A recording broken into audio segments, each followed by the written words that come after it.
ಹರೇ ರಾಮ.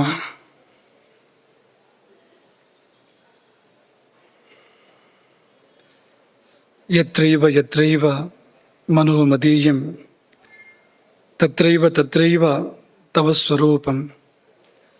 ಯತ್ರೈವ ಯತ್ರೈವ ಶಿರೋ ಮದೀಯಂ ತತ್ರೈವ ತತ್ರೈವ ಪದದ್ವಯಂ ತೇ.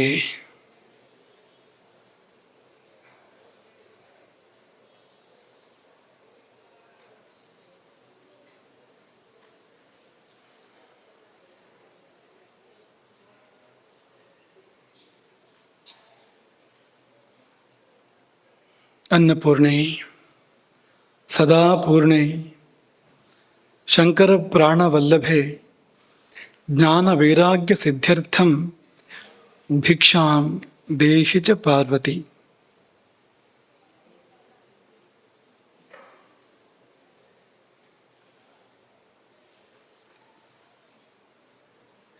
ಶರೀರವೆಂಬ ಭವನವನ್ನು 4 ಸ್ತಂಭಗಳು ಆಧರಿಸಿವೆ. ಒಂದು ಪ್ರಧಾನವಾದ ಸ್ತಂಭ, ಮತ್ತೆ 3 ಉಪಸ್ತಂಭಗಳು. ಒಂದು ಪ್ರಧಾನವಾದ ಸ್ತಂಭ, ಮತ್ತೆ 3 ಉಪಸ್ತಂಭಗಳು. ಪ್ರಧಾನವಾದ ಸ್ತಂಭ ಯಾವುದು? ಕರ್ಮವೇ ಶರೀರವನ್ನು ಆಧರಿಸಿದೆ. ಎಲ್ಲಿವರೆಗೆ ಕರ್ಮವೋ ಅಲ್ಲಿವರೆಗೆ ಜೀವನ. ಕರ್ಮ ಮುಗಿದ ಕ್ಷಣ ಮರಣ, ಶರೀರ ಬಿದ್ದು ಹೋಗುವಂಥದ್ದು. ಅಲ್ಲಿವರೆಗೆ ಬೀಳದಂತೆ ಕಾಪಿಡುತ್ತದೆ ನಮ್ಮ ಕರ್ಮ. ಅದಕ್ಕೆ ಪೂರಕವಾಗಿ ಈ ಶರೀರ ಭವನವನ್ನು ಹೊತ್ತು ನಿಂತಿರತಕ್ಕಂಥ ಮತ್ತೆ 3 ಸ್ತಂಭಗಳು, 1 2 3 ಆಹಾರ, ನಿದ್ರೆ ಮತ್ತು ಬ್ರಹ್ಮಚರ್ಯ. ಈ 3 ಉಪಸ್ತಂಭಗಳು ಕರ್ಮಕ್ಕೆ ಬೆಂಬಲವಾಗಿ ನಿಂತಿವೆ, ಶರೀರ ಬಿದ್ದು ಹೋಗದಂತೆ ಕಾದಿವೆ. ಅವುಗಳ ಮಧ್ಯೆ ಆಹಾರದ ಬಗ್ಗೆ ಕೆಲವು ಮಾತುಗಳನ್ನು ನಿನ್ನೆ ಹೇಳಿದ್ವು, ಹಲವು ಮಾತುಗಳನ್ನು ಮುಂದೆ ಹೇಳಲಿಕ್ಕಿದೆ. ನಿದ್ರೆಯ ಬಗ್ಗೆ ಕೂಡ ನಿನ್ನೆ ಕೆಲವು ಮಾತುಗಳನ್ನು ಹೇಳಿದ್ದೇವೆ, ಅದರ ಮುಂದುವರಿಕೆ ಇವತ್ತಿದೆ. ಇದೆರಡು ತುಂಬ ಒಂದಕ್ಕೊಂದು ಸಂಬಂಧಪಟ್ಟಿರ್ತಕ್ಕಂಥ ಸಂಗತಿಗಳು. ಯಾಕೆಂದರೆ ಆಹಾರದ ಸಮಯದಲ್ಲಿ ನಿದ್ದೆ ಮಾತು ಯಾಕೆಂದರೆ ಅದಿಲ್ಲದೆ ಇದಿಲ್ಲ, ಇದಿಲ್ಲದೆ ಅದಿಲ್ಲ, ಇದು ಹಾಳಾದರೆ ಅದು ಹಾಳು, ಅದು ಹಾಳಾದರೆ ಇದು ಹಾಳು ಎನ್ನುವ ಕಾರಣಕ್ಕೆ ಆಹಾರದ ಪ್ರವಚನ ಸರಣಿಯ ಅಂಗವಾಗಿ ನಿದ್ರೆ ಆಗಲ್ಲ. ಆಹಾರದ ಪ್ರವಚನದ ಸರಣಿಯ ಅಂಗವಾಗಿ ನಿದ್ರೆ ಅಂದರೆ ಇನ್ನು ಕೂತು ನೀವು ಮಾಡಬೇಕಾಗಿರೋಂಥದ್ದಲ್ಲ. ಅದು ಈ ಪ್ರವಚನ ಸರಣಿಯ ಅಂಗವಾಗಿ ನಿದ್ದೆ ವಿಷಯವನ್ನು ಕೂಡ ಪ್ರಸ್ತಾಪ ಮಾಡಬೇಕಾಗ್ತದೆ. ಯಾಕೆಂದರೆ ಆಚಾರ್ಯರು ನಿರೂಪಣೆ ಮಾಡಿದ ಕ್ರಮವೇ ಆಗಿದೆ. ಉಪಸ್ತಂಭಗಳು ಎಂಬುದಾಗಿ 3 ಒಟ್ಟಿಗೆ ಹೇಳಿದ್ದಾರೆ. ಯಾವುದನ್ನ? ಆಹಾರ, ನಿದ್ರೆ, ಬ್ರಹ್ಮಚರ್ಯ 3 ಕೂಡ ಒಟ್ಟಿಗೆ ಹೇಳಿದ್ದಾರೆ. 3 ಬೇಕು, 1ರಿಂದ ಆಗೋದಿಲ್ಲ, 3 ಕೂಡ ಬೇಕು ಅಂತ. ಹಾಗಾಗಿ ಜೊತೆಗಿರುವ 2 ಸಂಗತಿಗಳನ್ನು ಸಂಕ್ಷಿಪ್ತ ಪರಿಚಯ ಮಾಡಿಕೊಂಡು ಒಂದರ ಬಗ್ಗೆ ನಾವು ವಿಸ್ತಾರವಾಗಿ ಹೋಗಬೇಕಾಗಿದೆ. ನಿನ್ನೆ ಹೇಳಿದ್ದು ನಾವು ನಿದ್ರೆ ಎನ್ನುವುದು ಒಂದು ಅವಸ್ಥೆಯಲ್ಲ. ಅವಸ್ಥೆ ಹೌದು, ಆದರೆ ಕೇವಲ ಒಂದು ಅವಸ್ಥೆಯಲ್ಲ. ಮತ್ತೇನು? ಅದೊಂದು ದೇವತೆ. ನಿದ್ರೆ ಎಂಬುದು ಒಂದು ಮಹಾದೇವತೆ, ಮಾತೃಸ್ವರೂಪಿಣಿ, ಧಾತ್ರಿ, ಭೂತಧಾತ್ರಿ. ಭೂತಧಾತ್ರಿ ಅಂತ ಆಚಾರ್ಯ ಚರಕರು ಅದನ್ನು ನಿರೂಪಣೆ ಮಾಡಿದ್ದು. ಧಾತ್ರಿ ಅಂದರೆ ಮತ್ತೊಂದು ತಾಯಿ ಅಂತ, ಆ ಶಬ್ದಕ್ಕರ್ಥ ಹಾಗೆ ಅಂತ. ಇನ್ನೊಂದು ತಾಯಿ ಅಂತ. ದುಧಾಯ್ ಧಾರಣ ಪೋಷಣಯೋಹೋ ಅಂತ ಧಾತು ಅದು. ಆ ಧಾತುವಿಗೆ ಧಾರಣೆ ಮತ್ತು ಪೋಷಣೆ ಅಂತ ಅರ್ಥ. ಧಾತ್ರಿ ಅಂದರೆ ಯಾರು ನಮ್ಮನ್ನು ಧರಿಸಿದಾಳೋ ಮತ್ತು ಪೋಷಣೆ ಮಾಡ್ತಾಳೋ ಅವಳು ಅಂತ. ಈಗ ಧಾತ್ರಿ ಅಥವಾ ದಾದಿ ಅಂತಂದರೆ ಸಾಕು ತಾಯಿ, ಮತ್ತೊಂದು ತಾಯಿ ಎತ್ಕೊಂಡು ಓಡಾಡ್ತಾರಲ್ವ ಅವರು, ಧರಿಸುವುದು. ಹಾಗೆ ಪೋಷಣೆ ಮಾಡುವಂಥದ್ದು, ಕಾಲ ಕಾಲಕ್ಕೆ ಬೇಕಾದ್ದನ್ನು ಕೊಟ್ಟು ಸಲಹಿ ಬೆಳೆಸುವಂಥದ್ದು. ಹೀಗಾಗಿ ಧಾತ್ರಿ, ಭೂತಧಾತ್ರಿ, ತಾಯಿ ಎನ್ನುವ ಅರ್ಥದಲ್ಲಿ ಚರಕರು ಹೇಳ್ತಾರೆ. ತಾಯಿ ಅಂದರೆ ಕೇವಲ ತಾಯಿ ಅಂತ ಅವ್ರು ಹೇಳಲಿಲ್ಲ, ಭೂತಧಾತ್ರಿ ಅಂತ ಅನ್ನುವಾಗ ಸಮಸ್ತ ಭೂತ ಕೋಟಿಗಳ ಜನನಿ ಅಂದರೆ ಅಲ್ಲಿಗೆ ಬಂತದ್ದು. ಎಲ್ಲಿಗೆ ಬಂತು? ಆಕೆ ಒಂದು ದೇವಿ. ಪ್ರತಿನಿತ್ಯ ಬರ್ತಾಳೆ ಆಕೆ ಎಲ್ಲ ಭೂತಕೋಟಿಗಳ ಬಳಿಗೆ, ಪ್ರತಿಯೊಂದು ಜೀವಿಯ ಬಳಿಗೆ ಪ್ರತಿನಿತ್ಯ ನಿರ್ದಿಷ್ಟವಾದ ಸಮಯದಲ್ಲಿ ಆಕೆ ಬರ್ತಾಳೆ. ಯಾಕೆ ಬರ್ತಾಳೆ ಅಂದರೆ ಶ್ರಮವ ಕಳೆಯಲು. ದಿನದ ಶ್ರಮ ಏನಿದೆ ಆ ಶ್ರಮವನ್ನು ಕಳೆಯುವ ಸಲುವಾಗಿ ಬರ್ತಾಳೆ. ದಿನದ ಹಾನಿಗೆಲ್ಲವನ್ನೂ ಏನೇನು ಹಾನಿ ಆಯಿತೋ, ಒಂದು ದಿವಸ ನಾವು ಎಚ್ಚರವಾಗಿದ್ದಾಗ, ಅನ್ಯಾನ್ಯ ಕಾರ್ಯಗಳಲ್ಲಿ ನಾವು ಪ್ರಸಕ್ತರಾಗಿದ್ದಾಗ ಏನೇನು ಹಾನಿ ಬಂತೋ ಈ ಶರೀರ ಮನಸ್ಸುಗಳಿಗೆ, ಅದನ್ನೆಲ್ಲ ಸರಿಪಡಿಸೋ ಸಲುವಾಗಿ ಆಕೆ ಬರುವಂಥದ್ದು. ದಿನದ ಹಾನಿ ಮಾತ್ರ ಅಲ್ಲ, ದಿನದ ಹಾನಿಗಳನ್ನು ಕೂಡ, ಹಳೆ ಹಾನಿಗಳನ್ನು ಕೂಡ ಆಕೆ ಸರಿಪಡಿಸ್ತಾ ಇರ್ತಾಳೆ ಪ್ರತಿನಿತ್ಯವೂ ಕೂಡ. ಶಕ್ತಿ ತುಂಬಲು ಸೋರೆ ಹೋಗಿರ್ತದೆ ಶಕ್ತಿ. ಬೆಳಗಿನಿಂದ ರಾತ್ರಿಯವರೆಗೆ ನಾವು ಎಚ್ಚರವಾಗಿದ್ದು ಬೇರೆ ಬೇರೆ ಕಾರ್ಯಗಳನ್ನು ಮಾಡುವಾಗ ಶಕ್ತಿ ಎಲ್ಲ ಸೋರಿ ಹೋಗಿರುತ್ತದೆ. ಮತ್ತೊಮ್ಮೆ ಶಕ್ತಿಯನ್ನು ಆಕೆ ತುಂಬುತ್ತಾಳೆ. ಮತ್ತೆ ಹೊಸಬನ ಮಾಡಲು, ಹೊಸತನ ತುಂಬುವ ಸಲುವಾಗಿ ಪ್ರತಿಯೊಂದು ಜೀವಿಯ ಬಳಿಗೆ ಆಕೆ ಪ್ರತಿನಿತ್ಯ ಬರ್ತಾಳೆ. ನಿನ್ನೆ ಹೇಳಿದ್ದು ದೇವಿ ಹೌದು ಅನ್ನೋದಕ್ಕೆ ನಿಮಗೆ ಸಪ್ತಶತಿಯ ಉಲ್ಲೇಖವನ್ನು ಕೊಟ್ಟಿದ್ವು. ಯಾ ದೇವಿ ಸರ್ವಭೂತೇಷು ನಿದ್ರಾರೂಪೇಣ ಸಂಸ್ಥಿತ ನಮಸ್ತಸ್ಯೈ ನಮಸ್ತಸ್ಯೈ ನಮಸ್ತಸ್ಯೈ ನಮೋ ನಮಃ. ಇದೊಂದು ಸುಮ್ಮನೆ ಒಂದು ಕವಿ ಭಾಷೆ ಅಲ್ಲ. ನಿದ್ರಾರೂಪದಲ್ಲಿದ್ದಾಳೆ ನಮ್ಮೊಳಗೆ ಅಂತ ಒಂದು ಕವಿ ಭಾಷೆ ಅಂತ ಅಂದ್ಕೊಳ್ಬೇಡಿ. ಕವಿ ಭಾಷೆ ಅಲ್ಲ ಅದು. ಸಪ್ತಶತಿ ಅನ್ನುವಂಥದ್ದು ಅದು ಒಂದು ದೈವಿಕವಾದ ಗ್ರಂಥ, ಅದು ಕಾವ್ಯ ಅಲ್ಲ, ಅದು ಪುರಾಣ. ಅದು ಮಾತ್ರವಲ್ಲ, ನಮಸ್ತಸ್ಸಿ ನಮಸ್ತಸ್ಸಿ ನಮಸ್ತಸ್ಸಿ ನಮೋ ನಮಃ ಬರಲಿಕ್ಕೆ ಸಾಧ್ಯ ಇಲ್ಲ. ನಿಜವಾಗಿಯೂ ದೇವತೆ ಅಲ್ಲದೆ ಇದ್ದರೆ ಈ 3 ಪ್ರಣಾಮಗಳನ್ನು ಅವರು ಸಲ್ಲಿಸಲಿಕ್ಕೆ ಸಾಧ್ಯ ಇಲ್ಲ. ಮಾರ್ಕಂಡೇಯ ಮುನಿಗಳು ಸಲ್ಲಿಸಲಿಕ್ಕೆ ಸಾಧ್ಯ ಇಲ್ಲ. ಅಲ್ಲಿಯೇ ಯಾದೇವಿಯ ಸರ್ವಭೂತೇಷು ವಿಷ್ಣು ಮಾಯೇತು ಶಬ್ದಿತ. ವಿಷ್ಣು ಮಾಯ ಅಂತ ಆಕೆಯನ್ನೇ, ಯಾವಳು ನಿದ್ರೆಯೋ, ಯಾವಳು ದುರ್ಗೆಯೋ ಅವಳೇ ಸುಶ್ರುತರು ಹೇಳಿದ ವಿಷ್ಣು ಮಾಯೆ. ಸುಶ್ರುತರು ನಿದ್ದೆಯನ್ನು ವಿಷ್ಣು ಮಾಯ ಅಂತ ಉಲ್ಲೇಖ ಮಾಡ್ತಾರೆ. ಆ ವಿಷ್ಣು ಮಾಯ ಯಾರು ಅಂದರೆ ದುರ್ಗಾ ಸಪ್ತಶತಿಯಲ್ಲಿ ಅವಳೇ ದುರ್ಗೆ ಎಂಬುದಾಗಿ ನಿರೂಪಣೆ ಮಾಡಲಾಗಿದೆ. ಅವಳು ನಾರಾಯಣ ಸಹೋದರಿ ಅಲ್ವಾ, ಕೃಷ್ಣನ ತಂಗಿ. ನಮ್ಗೆ ಯಾಕೆ ಗೊತ್ತಾಗತ್ತೆ ಇವಳೇ ಅವಳು ಅಂತಂದರೆ, ಅವಳು ಬಂದು ಮಾಡಿದ್ದೇನು, ಆ 7ನೇ ಗರ್ಭ ದುರ್ಗೆಯಾಗಿ ಪ್ರಕಟವಾಗುವ ಮುನ್ನ ಮಾಡಿದ್ದೇನು ಅಂದರೆ, ಶ್ರೀಮದ್ ಭಾಗವತ ನಿರೂಪಣೆ ಮಾಡುವ ಪ್ರಕಾರ ನಿದ್ದೆ ಬರೆಸಿದಳು. ಅವಳೇ ಇವಳು. ನಿದ್ದೆ ಯಾರಿಗೆ? ಅರಮನೆಯ ಕಾವಲುಗಾರರಿಗೆ. ಮತ್ಯಾರಿಗೆ? ಅರಮನೆಯಲ್ಲಿರುವ ಎಲ್ಲರಿಗೆ. ಮತ್ಯಾರಿಗೆ? ಇಡೀ ಊರಿಗೆ. ಮಥುರೆಯೇ ನಿದ್ರೆಗೆ ಶರಣಾಯಿತು.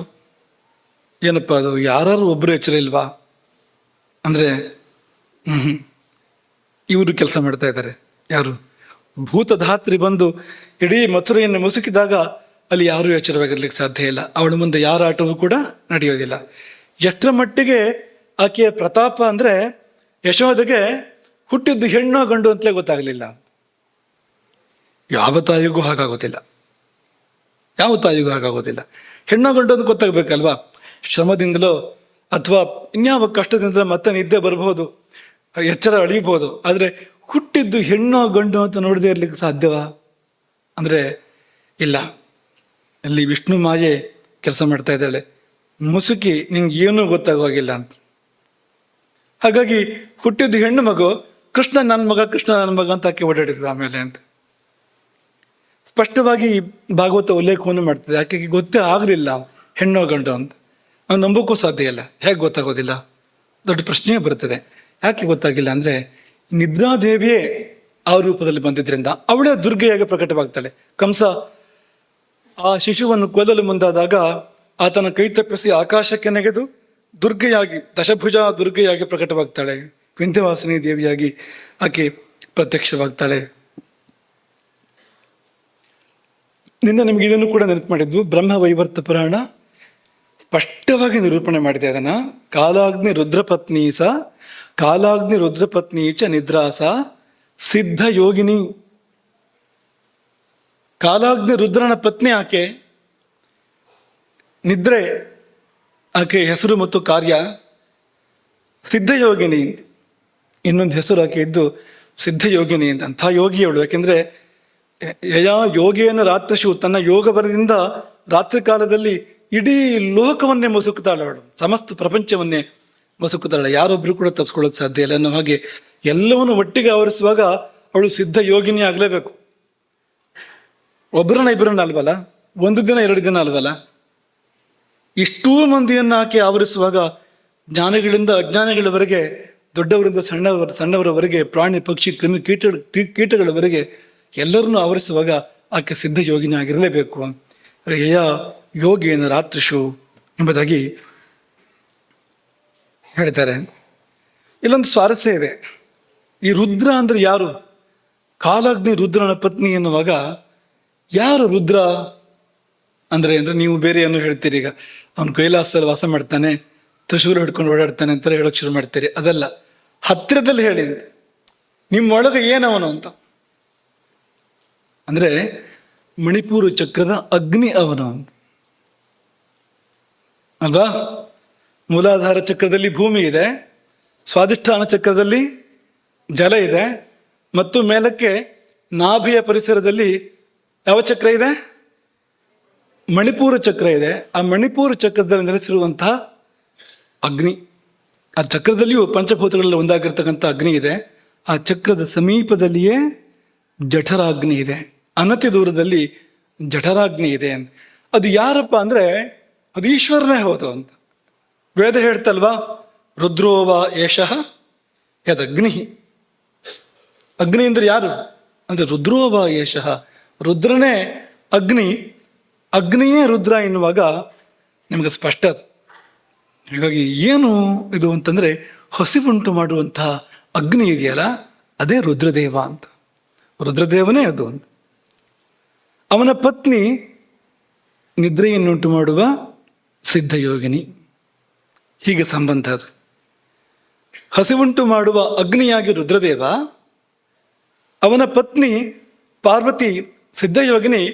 ಆಕೆ ನಿದ್ದೆಯನ್ನುಂಟು ಮಾಡ್ತಾಳೆ ಎಲ್ಲ ಜೀವಗಳಿಗೂ. ಹೀಗೆ ಗಂಡ ಹೆಂಡತಿ ಸೇರಿ ನಮ್ಮ ಬದುಕಿನ ಎರಡು ಸ್ತಂಭಗಳು, ಉಪಸ್ತಂಭಗಳು ಅಂತ.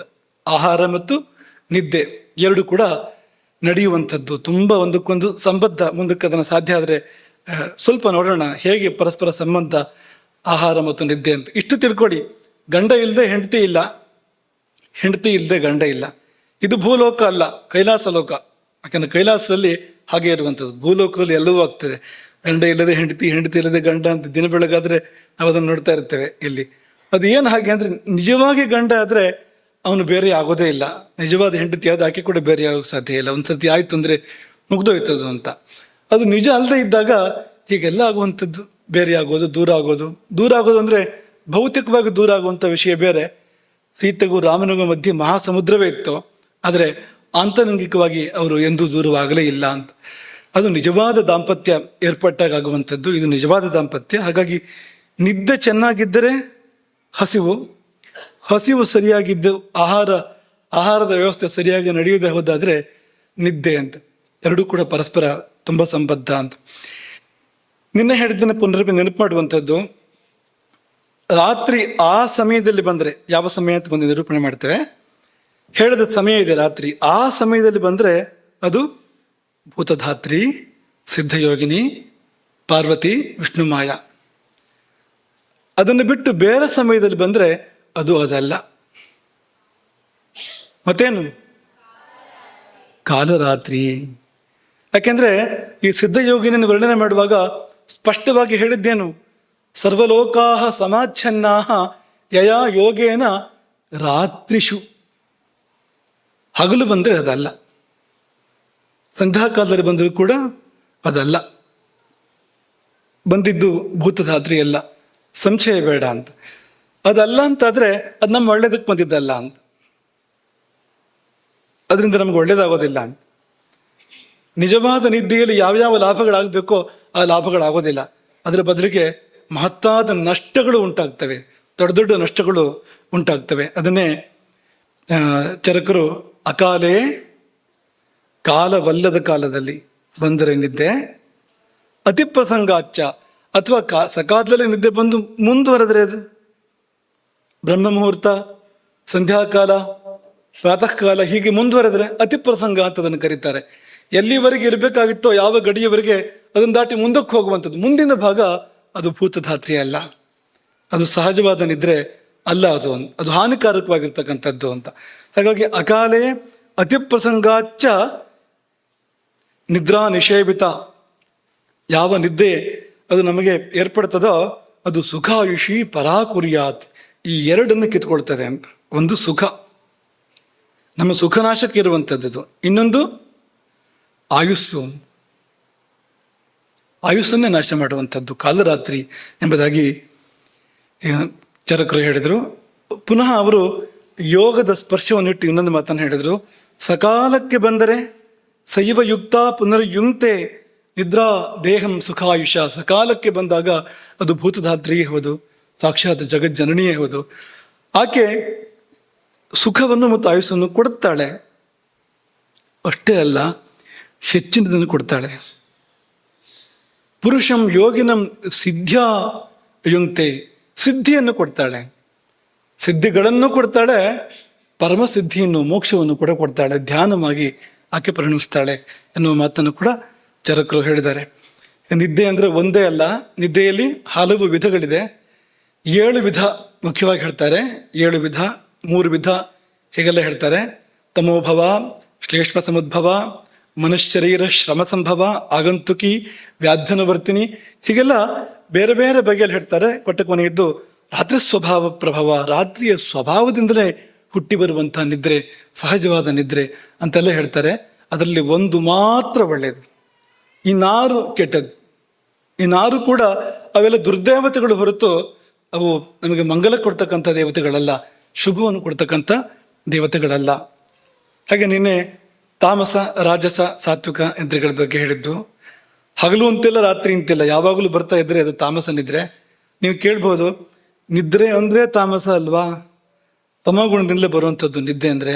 ಎಚ್ಚರ ರಜೋಗುಣದಿಂದ, ಈ ಹಗಲಿನ ಚಟುವಟಿಕೆಗಳು, ಜಾಗೃತ ಅವಸ್ಥೆ ರಜೋಗುಣದಿಂದ, ಧ್ಯಾನ ಸತ್ವಗುಣದಿಂದ ಅಂತಾಗುವಾಗ ನಿದ್ದೆ ಅಂದರೆ ತಮೋಗುಣ ಅಲ್ವಾ ಅಂದರೆ, ಹೌದು, ನಿದ್ದೆಯೆಲ್ಲ ತಮೋಗುಣದಿಂದಲೇ ಬರುವಂಥದ್ದು. ಆದರೆ ಅದರಲ್ಲಿ ಈ ಸಹಜ ನಿದ್ರೆ ಏನಿದೆ ಅದಕ್ಕೆ ಸತ್ವಗುಣದ ಲೇಪ ಇದೆ, ಸ್ಪರ್ಶ ಇದೆ. ಉಳಿದ ನಿದ್ರೆಗಳು ಅತಿತಾಮಸ, ಈ ಹಗಲು ರಾತ್ರಿ ಎಲ್ಲ ಬರುವಂಥದ್ದು ಅತಿತಾಮಸ ಅಂತ. ಅದು ಅಂತ ಮಾತ್ರವಲ್ಲ, ತಮಸ್ಸು ರಜಸ್ಸಿನ ಹಾವಳಿಯಾಗಿ ಬರುವಂಥದ್ದು, ಅದು ಅನಿಮಿತ್ತಂ, ಹೊತ್ತು ಗೊತ್ತು ಎಲ್ಲೇ ಬರುವಂಥದ್ದು, ಎಷ್ಟೆಷ್ಟು ಹೊತ್ತಿಗಾರು ಬರುವಂಥದ್ದು. ಈ ಪ್ರವಚನ ಕಟ್ತಾ ಇರುವಾಗ ಬರುವಂಥದ್ದು ಅದು ಅಂಥದ್ದೇ. ಅದು ಯಾವುದು ರಾಜಸ ನಿದ್ರೆ. ಅದು ಅದಕ್ಕೆ ಹಾಸಿಗೆ ಬೇಡ, ದಿಂಬು ಬೇಡ, ಏನೂ ಬೇಡ, ಒಳ್ಳೆ ಪ್ರವಚನ ಇದ್ರೆ ಸಾಕು. ಅದು ಒಳ್ಳೆ ಪ್ರವಚನಕ್ಕೆ ಬರುವಂಥದ್ದು. ಅದು ಏನಾದ್ರು ಬೇಡದೇ ಇರೋದು ನಡೀತಾ ಇದ್ರೆ ಆಸಕ್ತಿಯಿಂದ ನೋಡ್ತಾ ಇರ್ತಾನೆ, ಕೇಳ್ತಾ ಇರ್ತಾನೆ ಅದನ್ನ. ಅದೇ ಬೇಕಾದ ಏನಾದ್ರು ನಡೀತಾ ಇದ್ರೆ ಒಳ್ಳೆ ನಿದ್ರೆ, ಏನಪ್ಪ ಈ ದುರಂತ ಅಂತ. ಅದು ರಾಜಸ ನಿದ್ರೆ. ಅದು ಹಾಗೆ ಸಾತ್ವಿಕ ನಿದ್ರೆ ಅರ್ಧರಾತ್ರಿಯಲ್ಲಿ ಬರುವಂಥದ್ದು, ಸರಿರಾತ್ರಿಯಲ್ಲಿ ಬರುವಂಥದ್ದು. ಅದರ ಹಿಂದು ಮುಂದಾಗಿ ಅದಕ್ಕೆ ವ್ಯಾಪ್ತಿ ಇದೆ. ಆ ನಿದ್ದೆಯ ವ್ಯಾಪ್ತಿ ಹಿಂದೆ ಒಂದು ಯಾಮ, ಮುಂದೆ ಒಂದು ಯಾಮ ಇದೆ. ಮುಂದಕ್ಕೆ ಒಂಚೂರು ಸಾಧ್ಯ ಆದರೆ ಅದನ್ನು ವಿವರಿಸ್ತೇವೆ. ಇನ್ನು ವೈಕಾರಿಕಿ ಅಂತ ಮತ್ತೊಂದು, ಅದು ನಿದ್ದೆಯೋ ಅಲ್ಲವೋ ಅನ್ನೋ ಥರ ಹೇಳ್ಬಿಟ್ಟಿದ್ದಾರೆ. ಅದನ್ನು ನಿದ್ದೆ ಅಂದ್ರೆ ನಿದ್ದೆ ಅಲ್ಲ ಅಂದ್ರೆ ಅಲ್ಲ, ನಿದ್ದೆ ಬರ್ದೇನೂ ಇರ್ಬೋದು ಅಂತ. ಯಾವುದೊಂದು ಕ್ಷೀಣ ಶ್ಲೇಷ್ಮಣ, ನಮ್ಮ ಶರೀರದಲ್ಲಿ ಕಪಧಾತು ಕ್ಷೀಣವಾದಾಗ, ಅನಿಲ ಬಹುಲಾನಾಂ, ವಾತ ಉದ್ರೇಕಗೊಂಡಾಗ, ಮನಃಶರೀರ ಆವಿತಾಪವತಾಂ, ಮನಸ್ಸಿಗೆ ಏನೋ ಕಷ್ಟ, ಶರೀರಕ್ಕೆ ಏನೋ ಸುಸ್ತು ಅಂತೆಲ್ಲ ಇದ್ದಾಗ ಬರುವಂಥದ್ದು ಅದು ನಿದ್ದೆ ಅಲ್ಲ, ಅಥವಾ ನಿದ್ದೆ ಬರೋದಿಲ್ಲ ಆ ಸಮಯದಲ್ಲಿ. ಎರಡರಲ್ಲೊಂದು. ಹೀಗೆಲ್ಲ ಹೇಳಿ ನಿದ್ರಾ ಹೇತು ಸ್ತಮಃ, ಹೌದು ನಿದ್ದೆಗೆ ಕಾರಣ ತಮೋಗುಣವೇ ಹೌದು. ಆದರೆ ಅಲ್ಲೊಂಚೂರು ಸತ್ವಗುಣದ ಸ್ಪರ್ಶ ಲೇಪ ಇದ್ದಾಗ ರೀತಿ ಬೇರೆ ಆಗ್ತಿದೆ. ಸತ್ವಗುಣ ತಮೋಗುಣವನ್ನು ನಿಯಂತ್ರಿಸುವಾಗ ತಮೋಗುಣದ ಆಧಿಕ್ಯ ಇರ್ಬೋದು, ಆದರೆ ಇರುವ ಅಲ್ಪ ಸತ್ವಗುಣವೇ ಮೂಲವಾಗಿದೆ. ಆ ತಮೋಗುಣಕ್ಕೆ ಎನ್ನುವಂತೆ ಇದ್ದಾಗ ಆ ನಿದ್ದೆ ಮಾಡುವುದು ಶುಭವನ್ನೇ ಎಂಬುದಾಗಿ ಅದನ್ನು ಹೇಳಿದ್ರು. ಸುಶ್ರುತರು ಅದನ್ನು ಹೇಳ್ತಾರೆ. ನಿದ್ರಾ ಹೇತು ಸ್ತಮಃ ಸತ್ವಂ ಬೋಧನೆ ಹೇತು ರುಚ್ಯತೆ. ನಿದ್ದೆಗೆ ತಮಸ್ಸೆ ಕಾರಣ, ಎಚ್ಚರವಾಗ್ತದಲ್ಲ ಅದು ಸತ್ವಗುಣದಿಂದ. ಬೋಧನೆ ಸತ್ವಂ ಹೇತು ರುಚ್ಯತೆ ಅಂತೆಲ್ಲ ಹೇಳ್ತಾರೆ. ಹೀಗೆಲ್ಲ ಹೇಳಿ ಈಗ ಏನು ಮಾಡಬೇಕು ಈ ನಿದ್ದೆಗೆ ಅಂದರೆ, ಈಗ ನೀವು ನಿನ್ನೆವರೆಗಿನ ನಿಮ್ಮ ಆಲೋಚನೆ ಬೇರೆ ಇತ್ತು ಅಲ್ವಾ? ಎಲ್ಲರಿಗೂ ಅಲ್ಲ, ಯಾರಿಗೆ ಪ್ರವಚನ ಹೊಸ್ತು, ಈ ವಿಷಯಗಳು ಹೊಸ್ತು, ಅವರ ಸಲುವಾಗಿ ಹೇಳ್ತಾ ಇರುವಂಥದ್ದು. ನಿದ್ದೆಯನ್ನು ನಿದ್ದೆ ಅಂತ ನೋಡಿಯಾಗಿತ್ತು ನಾವೆಲ್ಲ. ಇದು ದೇವರು ಅಂತ ನೋಡಿದ್ಮೇಲೆ ಏನು ಮಾಡಬೇಕು ಅನ್ನೋ ಪ್ರಶ್ನೆ ಬಂತಲ್ವಾ. ದೊಪ್ಪಂತ ಬಿದ್ದೆ, ಹಾಸಿಗೆ ಕಂಡಿದ್ದೆ, ದೊಪ್ಪಂತ ಬಿದ್ದಿದ್ದೆ. ಹಾಸಿಗೆ ಕಂಡಿದ್ದೊಂದು ಗೊತ್ತು, ಎಚ್ಚರ ಆಗಿದ್ದೊಂದು ಗೊತ್ತು ಅಂತ. ಇಷ್ಟೇ ಇದ್ರ ಬಗ್ಗೆ ನಾವು ತಿಳ್ಕೊಂಡಿದ್ದು. ಅಥವಾ ವ್ಯವಸ್ಥಿತವಾಗಿ ಹೋಗಿ ನೋಡಿ ಎಲ್ಲ ಸರಿಪಡಿಸ್ಕೊಂಡು ಆರಾಮಾಗಿ ನಿದ್ದೆಯನ್ನ ಮಾಡಿದರೂ ಕೂಡ ಅದೇನು ಅಂತ ತಿಳ್ಕೊಳ್ಳೋ ಗೋಜಿಗೆ ಹೋಗಿಲ್ಲ ಅನ್ನುವಂಥದ್ದು ಇರ್ಬೋದು. ಆದರೆ ಯಾವಾಗ ನಿದ್ದೆ ಅನ್ನೋದು ದೇವತೆ ಅಂತ ಹಲವು ಮೂಲಗಳಿಂದ ದೃಢಪಟ್ಟಿತೋ, ಒಂದೇ ಕಡೆ ಅಲ್ಲ, ಆಯುರ್ವೇದವು ಅದನ್ನು ಹೇಳ್ತಾ ಇದೆ, ಪುರಾಣಗಳು ಅದನ್ನೇ ಹೇಳ್ತಾ ಇದ್ದಾವೆ, ಬೇರೆ ಬೇರೆ ಪುರಾಣಗಳು ಅದನ್ನೇ ಹೇಳ್ತಾ ಇದ್ದಾವೆ ಅಂತನ್ನುವಾಗ ದೇವಿ ಆಗಿದ್ದರಿಂದ ನಾವು ಮರ್ಯಾದೆ ಕೊಡಬೇಕು, ಅನಿವಾರ್ಯ. ನಿದ್ದೆಯನ್ನು ನೀವು ಜಡವಾಗಿ ನೋಡಬಾರ್ದು ಇನ್ಮೇಲೆ ಅಂತ. ದೇವಿ ಅಂತ ಮರ್ಯಾದೆ ಕೊಡುವಾಗ ಏನಿದ್ರು ಬಿಟ್ಟು ಬನ್ನಿ ಅಂತ. ದೇವರು ಬಂದಿದ್ದಾರೆ ಅಂತಾದರೆ ಆ ಹೊತ್ತಿನಲ್ಲಿ ಏನಿದ್ರು ಬಿಟ್ಟು ಬರಬೇಕು ಅಂತಲೇ ಅರ್ಥ ಅದಕ್ಕೆ ಅಲ್ವಾ. ಮನೆಗೆ ದೇವರು ಬಂದರೆ ತಡಿ ಬಂದೆ ಇದೊಂದು ಧಾರಾವಾಹಿ ಆಗಲಿ ಅಂತ ಹೇಳ್ತೀರಾ? ಹೇಳಿದ್ರೆ ಕಾಲ ಆಗಿದೆ ಅಂತ.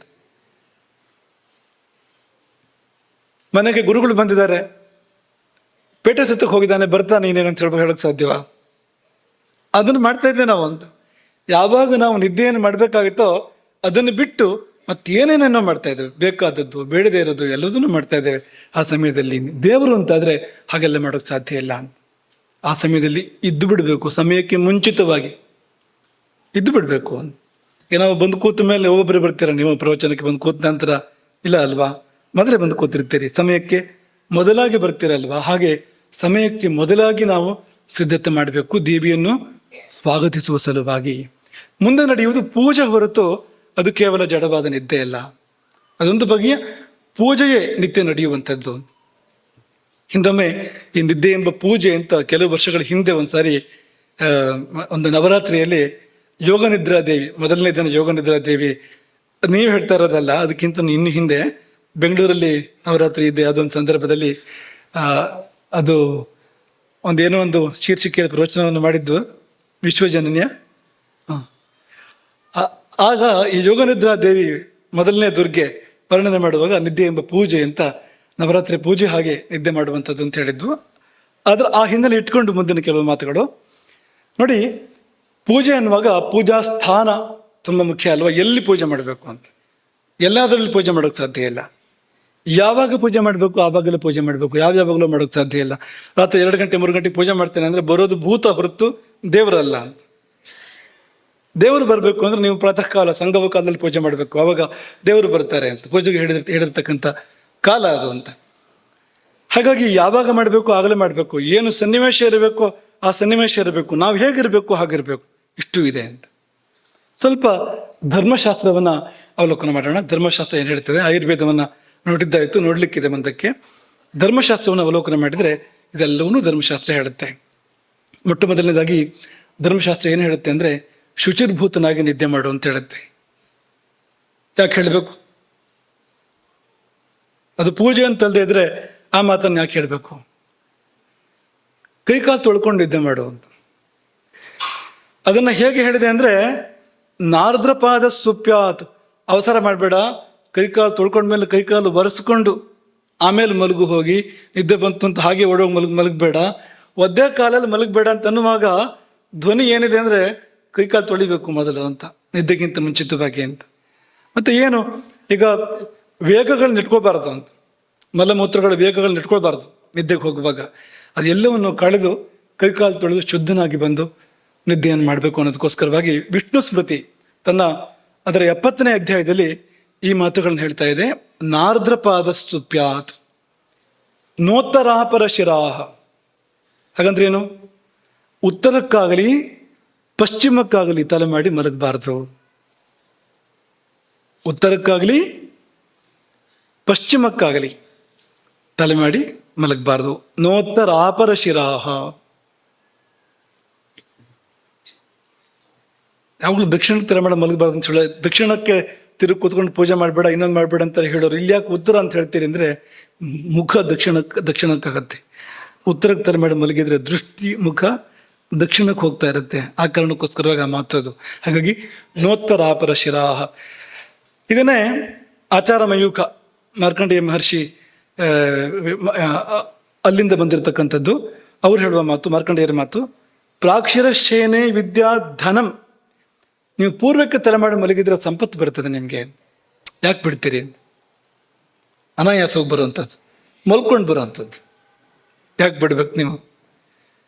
ಪ್ರಾಕ್ಷಿರಶೇನೆ ವಿದ್ಯಾ ಧನಂ, ಸಂಪತ್ತು ಪೂರ್ವಕ್ಕೆ ತಲೆ ಮಾಡಿ ಮಲಗಿದ್ರೆ, ದಕ್ಷಿಣಕ್ಕೆ ತಲೆ ಮಾಡಿ ಮಲಗಿದ್ರೆ ಆಯುಸ್ಸು. ಯಾಕೆಂದ್ರೆ ಯಮನಿಗೆ ವಿರುದ್ಧವಾದ ದಿಕ್ಕನ್ನು ನೋಡ್ತಾ ಇರ್ತೀರಿ, ಉತ್ತರವನ್ನು ನೋಡ್ತಾ ಇರ್ತೀರಿ.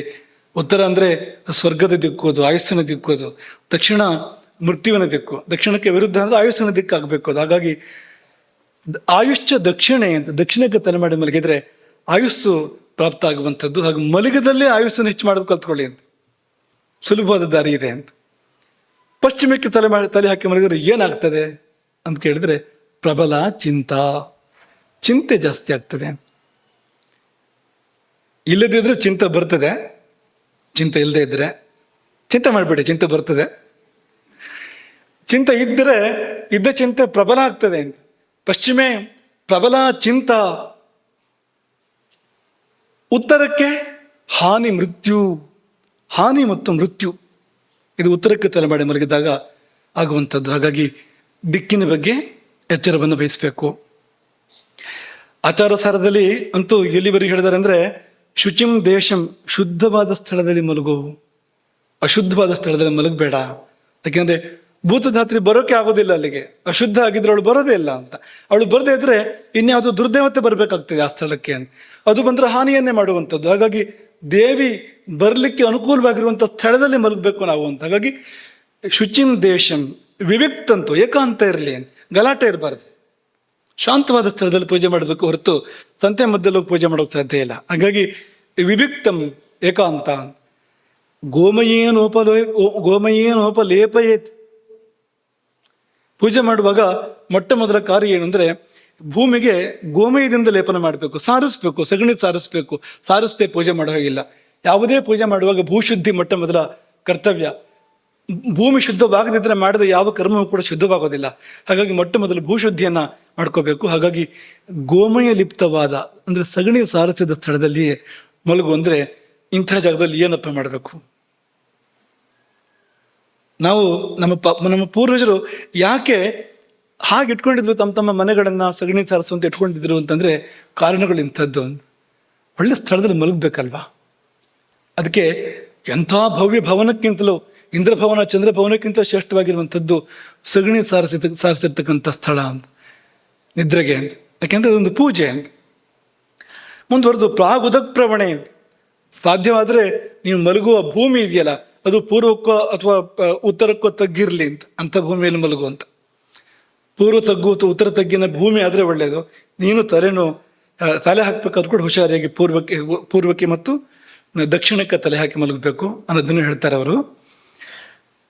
ಪ್ರಾಕ್ಷಿರಾಸ್ತು ಸ್ವಪೇನ್ ನಿತ್ಯಂ ತಥಾವಿ ದಕ್ಷಿಣಾಶಿರಾಹ. ಅವ್ರು ಹೇಳಿದ್ದು ಪ್ರಾಕ್ಷಿರಾಸ್ತು ಸ್ವಪೇನ್ ನಿತ್ಯಂ, ನಿತ್ಯ ಪೂರ್ವಕ್ಕೆ ತಲೆ ಹಾಕಿ ಮಲಗು ಅಥವಾ ದಕ್ಷಿಣಕ್ಕೆ ತಲೆ ಹಾಕಿ ಮಲಗಿದ್ರು ಆಗ್ಬೋದು. ಉದಕ್ಷಿರ ನಸ್ವಪೇತ್ತು, ಉತ್ತರಕ್ಕೆ ತಲೆ ಹಾಕಿ ಮಲಗಲೇ ಬೇಡ. ಪ್ರತ್ಯಕ್ಷರ ತಥಾ ಪ್ರತ್ಯಕ್ಷರ ನಚ, ಪಶ್ಚಿಮಕ್ಕೆ ಕೂಡ ತಲೆ ಹಾಕಿ ಮಲಗಬೇಡ ಅಂತ. ಗರ್ಗರು ಒಂದು ಸ್ವಲ್ಪ ವಿಶೇಷ ಹೇಳಿದ್ದಾರೆ. ಅವ್ರೇನು ಹೇಳ್ತಾರೆ ಅಂದ್ರೆ, ನಿನ್ನ ಮನೆ ಆದ್ರೆ ಪೂರ್ವಕ್ಕೆ ತಲೆ ಹಾಕಿ ಮಲಗು, ಸ್ವಗೃಹೇ ಪ್ರಾಕ್ಷಿರಾಶ್ಚೇತೆ, ಸ್ವಂತ ಮನೆ ಆದ್ರೆ ಪೂರ್ವಕ್ಕೆ ತಲೆ ಹಾಕಿ ಮಲಗು. ಮಾವನ ಮನೆ ಆದ್ರೆ ದಕ್ಷಿಣಕ್ಕೆ ತಲೆ ಹಾಕಿ ಮಲಗು. ಶ್ವಶುರೇ ದಕ್ಷಿಣಾದಿಶಃ, ಪ್ರತ್ಯಕ್ಷರ ಪ್ರವಾಸೇತು, ತಿರುಗಾಟದಲ್ಲಿ ಪಶ್ಚಿಮ ಆದರೂ ಆಗ್ಬೋದು ಅಂತ ಗರ್ಗರ್ ಹೇಳ್ತಾರೆ. ಆದರೆ ನ ಕದಾಚಿದ ಉದಕ್ಷಿರ, ಯಾವುದೇ ಸಂದರ್ಭದಲ್ಲಿ ಉತ್ತರಕ್ಕೆ ತಲೆ ಹಾಕಿ ಮಲಗಬಾರದು.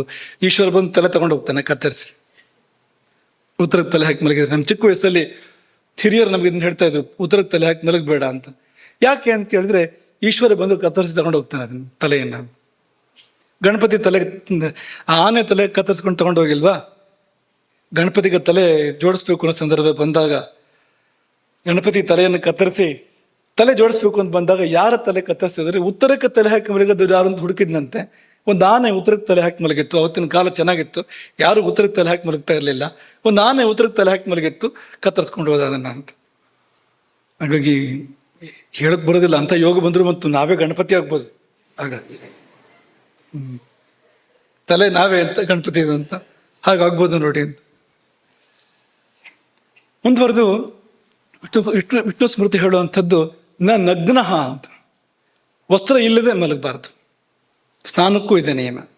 ಇದೆರಡರಲ್ಲೂ ಕೂಡ ತುಂಬ ವ್ಯತ್ಯಾಸಗಳು ಇಂದಿನ ಕಾಲದಲ್ಲಿ ಬರ್ತಾ ಇದೆ. ನಗ್ನಃ ಯಾಕೆಂದ್ರೆ ದೇವರನ್ನು ದರ್ಶನ ಮಾಡೋಕೆ ಬೇಕಾಗಿರ್ತಕ್ಕಂಥ ಸ್ಥಿತಿ ಅವಸ್ಥೆ ಅದಲ್ಲ. ನಾನು ವಂಶಂ ಅಂದ್ರೆ ಈ ಹಿಂದಿನ ಕಾಲದಲ್ಲಿ ಮನೆ ಕೋಳು ಅಂತ ಇರ್ತಿತ್ತು. ಗೃಹ ಮೂರ್ಧನ್ಯ ಕಾಷ್ಠ ಅಂತ ಹೇಳ್ತಾರೆ ಅದಕ್ಕೆ. ಅಂದ್ರೆ ಮನೆಯನ್ನು ಹೊತ್ತಿರುವ, ಮನೆಯ ನೆತ್ತಿಯಲ್ಲಿರ್ತಕ್ಕಂಥ ಕಾಷ್ಠ, ಕಟ್ಟಿಗೆ, ಕೋಳು, ಅದರ ಕೆಳಗೆ ಮಲಗಬೇಡ. ತೊಲೆಗಳ ಕೆಳಗೆ ಕೂಡ ಮಲಗಬಾರ್ದು. ಯಾಕೆಂದ್ರೆ ಯಾವ್ದಾದ್ರು ಶಕ್ತಿಗಳು ಬಂದು ಅಲ್ಲಿ ಸೇರ್ಕೊಂಡಿರ್ತವೆ ಕೆಲವು ಬಾರಿ. ಆ ಮರದಲ್ಲಿ ಯಾವ್ದೋ ಶಕ್ತಿ ಇತ್ತು ಅಂದ್ರೆ ಕಾಡಲ್ಲಿ, ಅದು ಏನಾದ್ರು ಹಾಗೆ ಉಳ್ಕೊಂಡಿದ್ರೆ ಮುಂದಿನ ಕ್ರಿಯೆಗಳೆಲ್ಲ ಸರಿಯಾಗದೆ, ಗೃಹ ಪ್ರವೇಶ ಸಮಯದಲ್ಲಿ ಮಾಡಬೇಕಾದ ಕ್ರಿಯೆಗಳು ಪೂರ್ಣ ಆಗದೆ, ಅಥವಾ ಆ ಶಕ್ತಿ ಸ್ವಲ್ಪ ಜೋರಿದ್ದು ಆ ಮರದಲ್ಲಿ ಹಾಗೆ ಉಳ್ಕೊಂಡಿತ್ತು ಅಂದ್ರೆ ಕೆಳಗೆ ಮಲಗಿದವನಿಗೆ ಅದು ಬಾಧೆ ಕೊಡ್ಬೋದು. ಕುತ್ತಿಗೆ ಒತ್ತಿದಂತೆ ಆಯ್ತು ಅಂತೆಲ್ಲ ಹೇಳ್ತಾರೆ ನೋಡಿ. ರಾತ್ರಿ ಮಲಗಿದಲ್ಲಿ ಕುತ್ತಿಗೆ ಒತ್ತಿದಂತೆ ಆಯ್ತು, ಹಿಡ್ಕೊಂಡಿದೆ, ಬಿಡ್ಲೇ ಇಲ್ಲ ಎಷ್ಟು ಹೊತ್ತು ತನಕ, ಏನು ಅಂತಲೇ ಗೊತ್ತಾಗಲಿಲ್ಲ, ಅಲ್ಲಾಡೋಕೆ ಆಗೋದಿಲ್ಲ ಅಂತೆಲ್ಲ ಹೇಳ್ತಾರಲ್ಲ. ಅದೇನು ಅಂದ್ರೆ ಆ ಶಕ್ತಿಗಳ ಆಟ ಅದು ಅಂತ. ಹಾಗಾಗಿ ಅಂಥ ಜಾಗದಲ್ಲೆಲ್ಲ ಹೋಗಿ ಮಲಗಬೇಡ. ಆಕಾಶದಲ್ಲಿ ಮಲಗಬೇಡ. ಇದೇನಿದು ಆಕಾಶದಲ್ಲಿ ಮಲಗೋದು? ಹೇಗೆ? ಪಕ್ಷಿ ಕೂಡ ಆಕಾಶದಲ್ಲಿ ಮಲಗೋದಿಲ್ಲ. ಯಾಕೆ ನಮಗೆ ಹೇಳ್ತಾರೆ ಅಂತಂದ್ರೆ ಮೇಲೆ ಏನಾದರೂ ಬೇಕು ಅಂತ, ಮುಚ್ಚಿಗೆ ಬೇಕು. ಹೋಗಿ ಬೈಲಲ್ಲಿ ಮಲಗಬಾರ್ದು. ತುಂಬ ಸೆಕೆ ಆಯಿತು ಅಂದರೆ ಸಮುದ್ರ ತೀರಕ್ಕೆ ಹೋಗಿ ಮಲಗೋದಲ್ಲ ಅಂತ, ಮೇಲೆ ಆಕಾಶ ಮಾತ್ರ ಆಯಿತು ನೋಡಿ ಅಂತ, ಹಾಗೆ ಮಲಗಬಾರ್ದು ಅಂತ. ರಾಮ ಕಾಡಿಗೆ ಹೊರಟ ರಾತ್ರಿ ಜೊತೆಗೆ ಎಲ್ಲ ಪ್ರಜೆಗಳು ಬಂದಿರ್ತಾರಲ್ವ, ತಮಸಾ ತೀರದಲ್ಲಿ ರಾತ್ರಿ ಎಲ್ಲ ಮಲಗಿರ್ತಾರೆ. ರಾತ್ರಿ ಅವ್ರು ಯಾರಿಗೂ ಗೊತ್ತಾಗದಿರೋ ರಾಮ ಎದ್ದು ಹೋಗ್ತಾನೆ. ಯಾಕೆಂದ್ರೆ ಎಲ್ಲ ಹಾಗೆ ಮಲಗಿದ್ದಾರೆ, ನನ್ನ ಸ್ಥಿತಿ ಇವರಿಗೆ ಯಾಕೆ?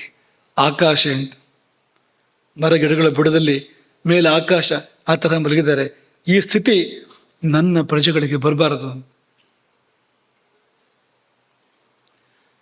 ನನ್ನ ಕಷ್ಟ ನನಗಿರಲಿ, ನನ್ನ ಪ್ರಜೆಗಳಿಗೆ ಬೇಡ ಅಂತ ಎದ್ದು ಹೋದ ರಾತ್ರಿ ಅಂತ. ಯಾಕೆಂದ್ರೆ ಇದೇ ಕಾರಣ. ನಾಕಾಶೆ ಅಂತ, ನಾಕಾಶೆ ಪಾಲಾಶೇಷೇನೆ, ಪಾಲಾಶ ವೃಕ್ಷದಿಂದ ಮಾಡಿರ್ತಕ್ಕಂಥ ಮಂಚ, ಅದರಲ್ಲಿ ಮಲಗಬೇಡ. ಪಂಚದಾರ ಕೃತೆ, 5 ಮರಗಳನ್ನ ಹೇಳ್ತಾರೆ, ಅದರಿಂದ ಮಾಡಿದ ಮಂಚದಲ್ಲಿ ಮಲಗಬೇಡ. ಗಜಭಗ್ನ ಕೃತೆ, ಆನೆ ಮುರಿದ ಮರದಲ್ಲಿ ತಯಾರು ಮಾಡಿದ ಮಂಚದಲ್ಲಿ ಮಲಗಬೇಡ. ವಿದ್ಯುತ್ ಕೃತೆ, ಸಿಡಿದು ಬಡಿದ ಸುಟ್ಟ ಮರದಿಂದ ತಯಾರು ಮಾಡಿರ್ತಕ್ಕಂಥ ಮಂಚದಲ್ಲಿ ಮಲಗಬೇಡ.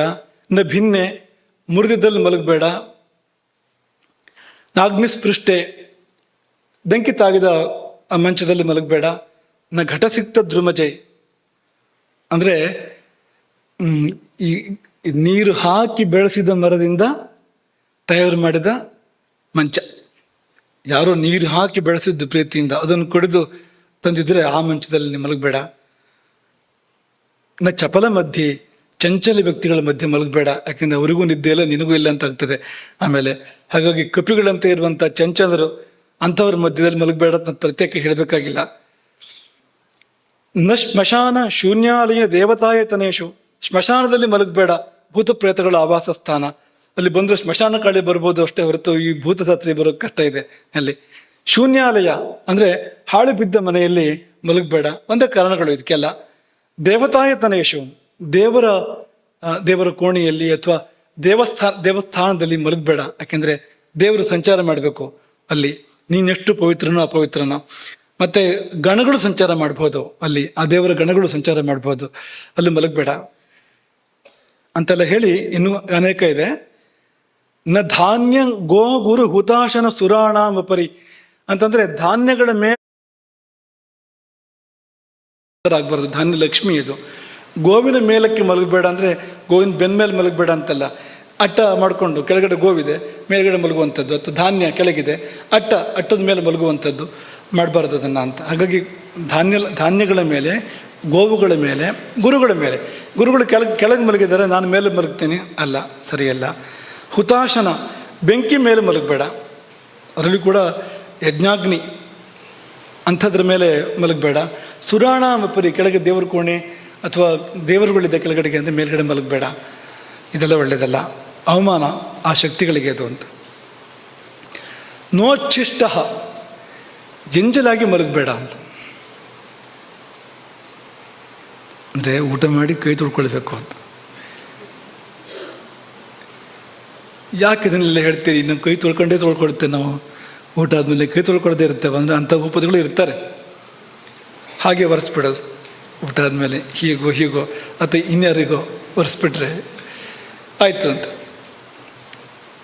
ಅದೆಲ್ಲ ಈಗ ಊಟ ಆದಮೇಲೆ ಹಾಗೆಲ್ಲ ತಿನ್ನಬಾರ್ದು. ಏನಾದ್ರು ಊಟ ಆದಮೇಲೆ ಕೂಡ ಏನಾದ್ರು ತಿಂದರೆ ನಾವೇನು ಕೂತ್ಕೊಂಡು ಹಾಗೆಲ್ಲ ಊಟ ಮಾಡಿರೋದಿಲ್ಲೋ, ಏನೋ ಬಾಯಿ ಹಾಕ್ಬಿಡೋದು, ತಿನ್ನೋದು ಅಂತ. ಎಂಜಲೇ ಅದು. ಆ ಸ್ಥಿತಿಯಲ್ಲಿ ಮಲಗಬೇಡ. ಆ ಎಂಜಲಿಗೆ ಶುದ್ಧಿ ಆಗಬೇಕು, ಅದು ತಮೋಗುಣ. ಅದು ಉಚ್ಚಿಷ್ಟ ಅಂದರೆ ತಮೋಗುಣ ಅಂತ. ಹಾಗಾಗಿ ಉಚ್ಚಿಷ್ಟನಾಗಿ ಎಂಜಲಾಗಿ ಮಲಗಬೇಡ, ದೇವಿ ಬರ್ತಾಳೆ. ನ ದಿವ, ಹಗಲು ಮಲಗಬಾರ್ದು, ತುಂಬ ದೋಷ ಇದೆ, ಚೂರ್ಪಾರಿಲ್ಲ, ತುಂಬ ದೋಷ ಇದೆ. ನ ದಿವ ಸುಪ್ಯಾತ್. ಸಂಧ್ಯೆಯೋ, ಸಂಧ್ಯಾಕಾಲಗಳಲ್ಲಿ ಮಲಗಬಾರ್ದು, ತುಂಬ ದೋಷ ಇದೆ. ಎಲ್ಲಿವರೆಗೆ ಅಂದರೆ ಭರತ ಶಪಥ ಮಾಡ್ತಾನೆ.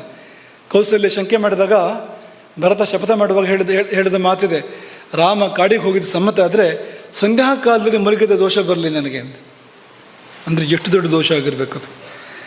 ರಾಮನನ್ನು ಕಾಡಿಗೆ ಕಳುಹಿಸಿದ ದೋಷಕ್ಕೆ ಸಮಾನವಾದ ದೋಷ ಆಗಿರಬೇಕದು ಅಂತ. ಸಂಧ್ಯಾಕಾಲದಲ್ಲಿ ಮಲಗುವಂಥದ್ದು, ಬೆಳಗ್ಗೆ ಸಂಜೆ ಸಂಧ್ಯಾಕಾಲದಲ್ಲಿ ಅಥವಾ ಮಧ್ಯಾಹ್ನ ಸಂಧ್ಯಾಕಾಲದಲ್ಲಿ ಮಲಗುವಂಥದ್ದು ತುಂಬ ದೋಷಪ್ರದ. ನಚ ಭಸ್ಮನಿ, ಬೂದಿಲಿ ಮಲಗಬಾರ್ದು, ಅದು ನಾಯಿಗೆ ಬಿಡಬೇಕು. ಅದಕ್ಕೆ ಅದು ಪೂರ್ತಿ ಅಧಿಕಾರ. ಬೂದಿಲಿ ಮಲಗಿ ಪೂರ್ವ ಜನ್ಮಗಳ ನೆನಪು ಮಾಡ್ಕೊಳ್ತದಂತೆ ನಾಯಿ. ಅದು ನಾನು ಏನೇನಾಗಿದ್ದೆ ಮೊದಲು, ಯಾಕೆ ಹೀಗಾದೆ ಅಂತ.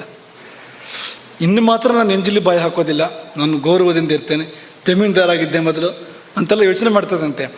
ತೊಪ್ಪನ ಶಬ್ದ ಕೇಳಿದರೆ ಎಂಜಲು ಬಾಳಿ ಹಸ್ತಿದ್ದು ಗುಡುಂಬನ ಹಾರಿ ಆಯ್ತಿದ್ದು ಅಂತ ಕೂಡಲೇ ಅಂತ. ಮತ್ತೆ ಯಾವಾಗ ಆ ವಿಷಯ ಎಲ್ಲ ನೆನಪಾಗೋದಂದರೆ ಮತ್ತೆ ಬೂದಿ ಮೇಲೆ ಬಂದು ಮಲಗಿದಾಗ ನೆನಪಾಗ್ತದಂತೆ. ಓ, ನಾನು ಪೂರ್ವ ಜನ್ಮದಲ್ಲಿ ಇದೆಲ್ಲ ಆಗಿದ್ದೆ, ನಾನು ಪಾಪ ಮಾಡಿ ನಾಯಿ ಆದೆ, ಈ ಎಂಜಲೆಲ್ಲ ತಿಂತೇನೆ ನಾನೀಗ, ಇನ್ನು ಮಾತ್ರ ಮಾಡೋದಿಲ್ಲ ಮತ್ತು ಪ್ರಾರಂಭ ಅಂತ, ಯಥಾ ಪ್ರಕಾರ ಅಂತ. ಹೀಗೆ ಮನುಷ್ಯನು ಕೂಡ ದೇಶೇ ನಚ ಅಶುಚವು. ಇವರು ಮತ್ತೆ ಅದನ್ನು ಹೇಳ್ತಾರೆ, ಅಶುಚಿ ಪ್ರದೇಶದಲ್ಲಿ ವಿಶ್ರಾಂತಿಯನ್ನು ನಿದ್ದೆ ಮಾಡಬಾರದು, ನಾರ್ದ್ರೆ ಒದ್ದೆ ಸ್ಥಳದಲ್ಲಿ ವಿಶ್ರಾಂತಿಯನ್ನು ಮಾಡಬಾರ್ದು. ಅದಂತೂ ಗೊತ್ತಾಗುತ್ತೆ ನಮಗೆ ಚೆನ್ನಾಗಿ. ನಚ ಪರ್ವತ ಮಸ್ತಕಿ, ಪರ್ವತದ ನೆತ್ತಿಯಲ್ಲಿ ಮಲಗಬಾರ್ದು. ತುಂಬ ವಿಷಯಗಳಿದೆ, ನಾವು ಅದನ್ನು ಸಂಕ್ಷೇಪ ಮಾಡ್ತಾ ಮುಂದಕ್ಕೆ ಹೋಗ್ತಾ ಇದ್ದೇವೆ. ನ ಸಂಧಿ ವೇಲಾಯಾಮ್ ಶಯೀತ, ಆ ರೀತಿ ಹೇಳಿರ್ತಕ್ಕಂಥದ್ದು. ಸಂಧ್ಯಾಕಾಲಗಳಲ್ಲಿ ನಿದ್ದೆ ಮಾಡಬೇಡ ಅಂತ ಅದನ್ನು ಪುನಃ ಹೇಳಿದ್ರು. ಪುನಃ ಹೇಳಲಿಲ್ಲ, ಅವರು ಒಂದೇ ಸತಿ ಹೇಳಿದ್ದು, ಹಿಂದೆ ಹೇಳಿದ್ದು ಬೇರೆ.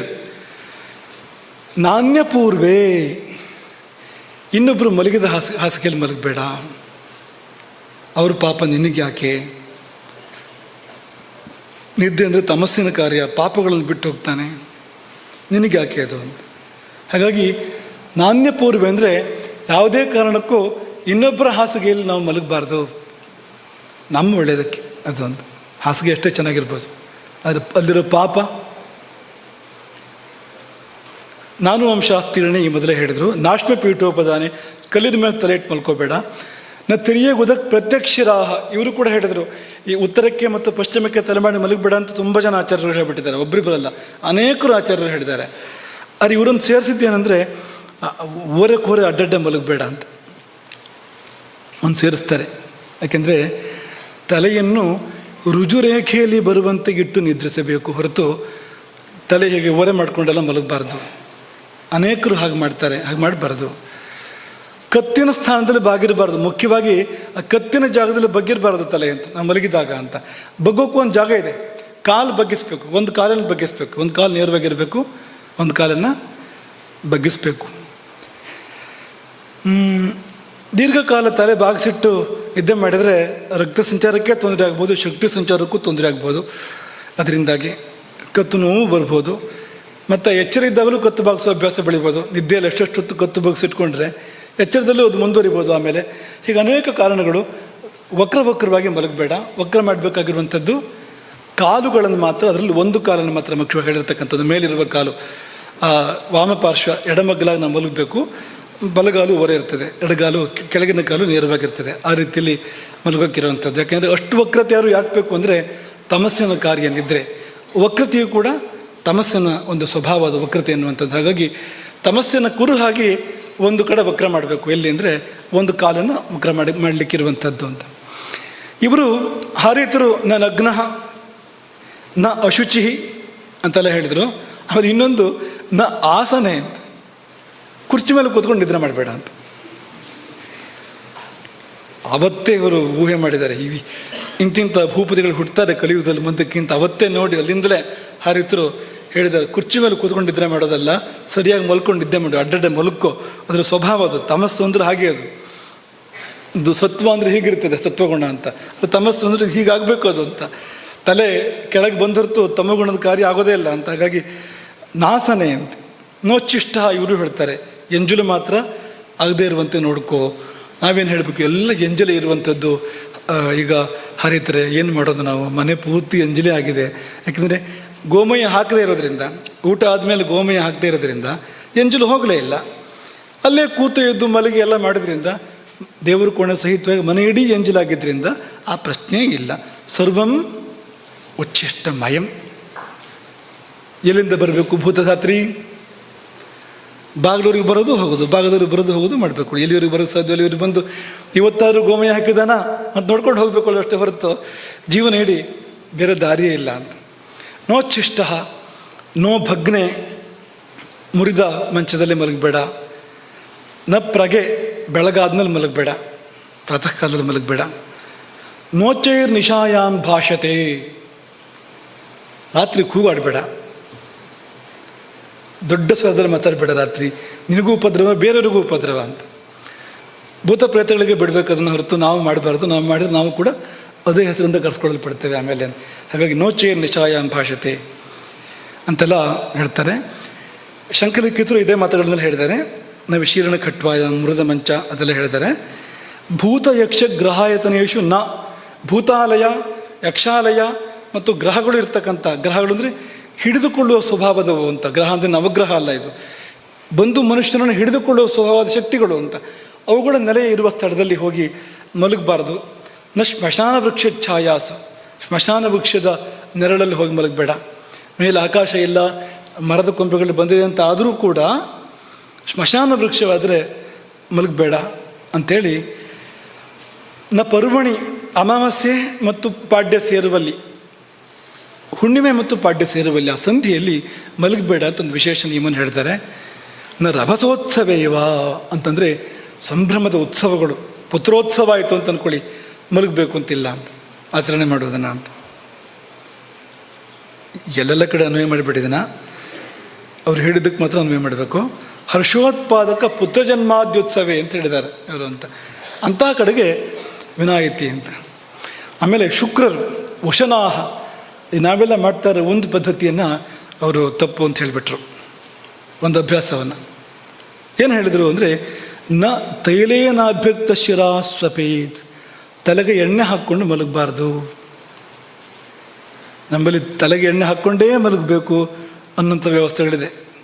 ಆದರೆ ಆರೋಗ್ಯಶಾಸ್ತ್ರವೂ ಕೂಡ ನಿಷೇಧ ಮಾಡಿದೆ ಅದನ್ನು.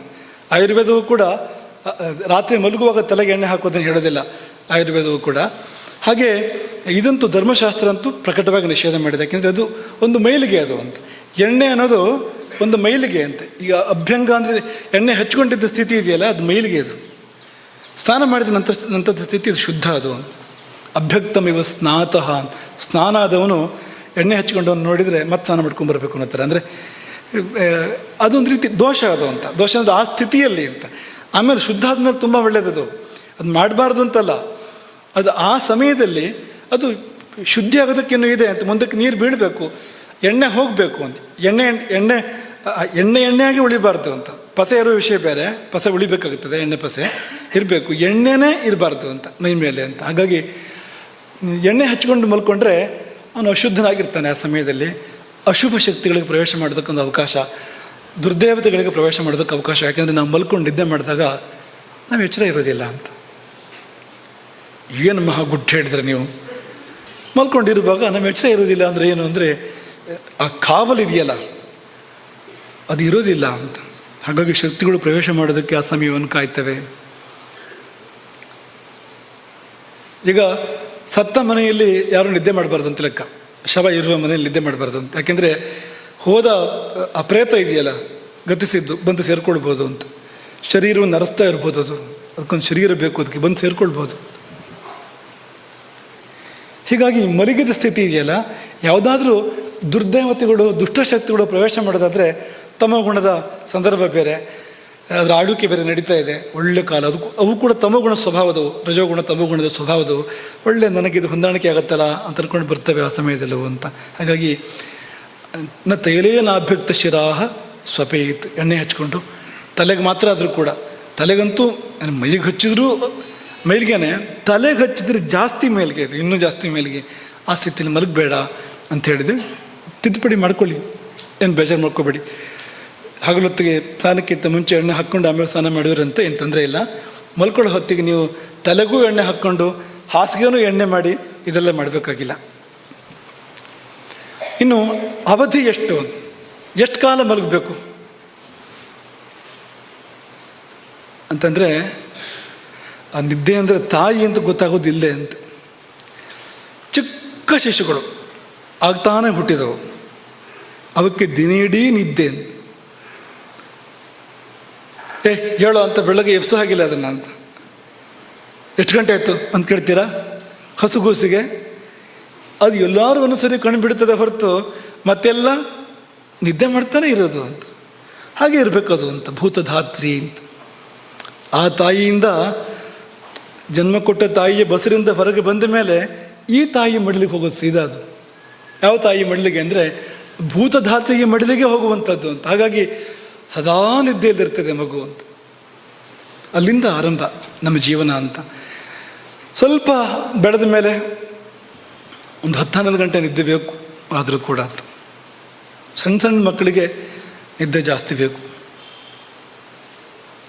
ಮತ್ತೂ ಸ್ವಲ್ಪ ದೊಡ್ಡವರಾದಮೇಲೆ ಒಂದು 8-9 ವರ್ಷ ಅಂದರೆ 8-9 ಗಂಟೆ ಅಂತ.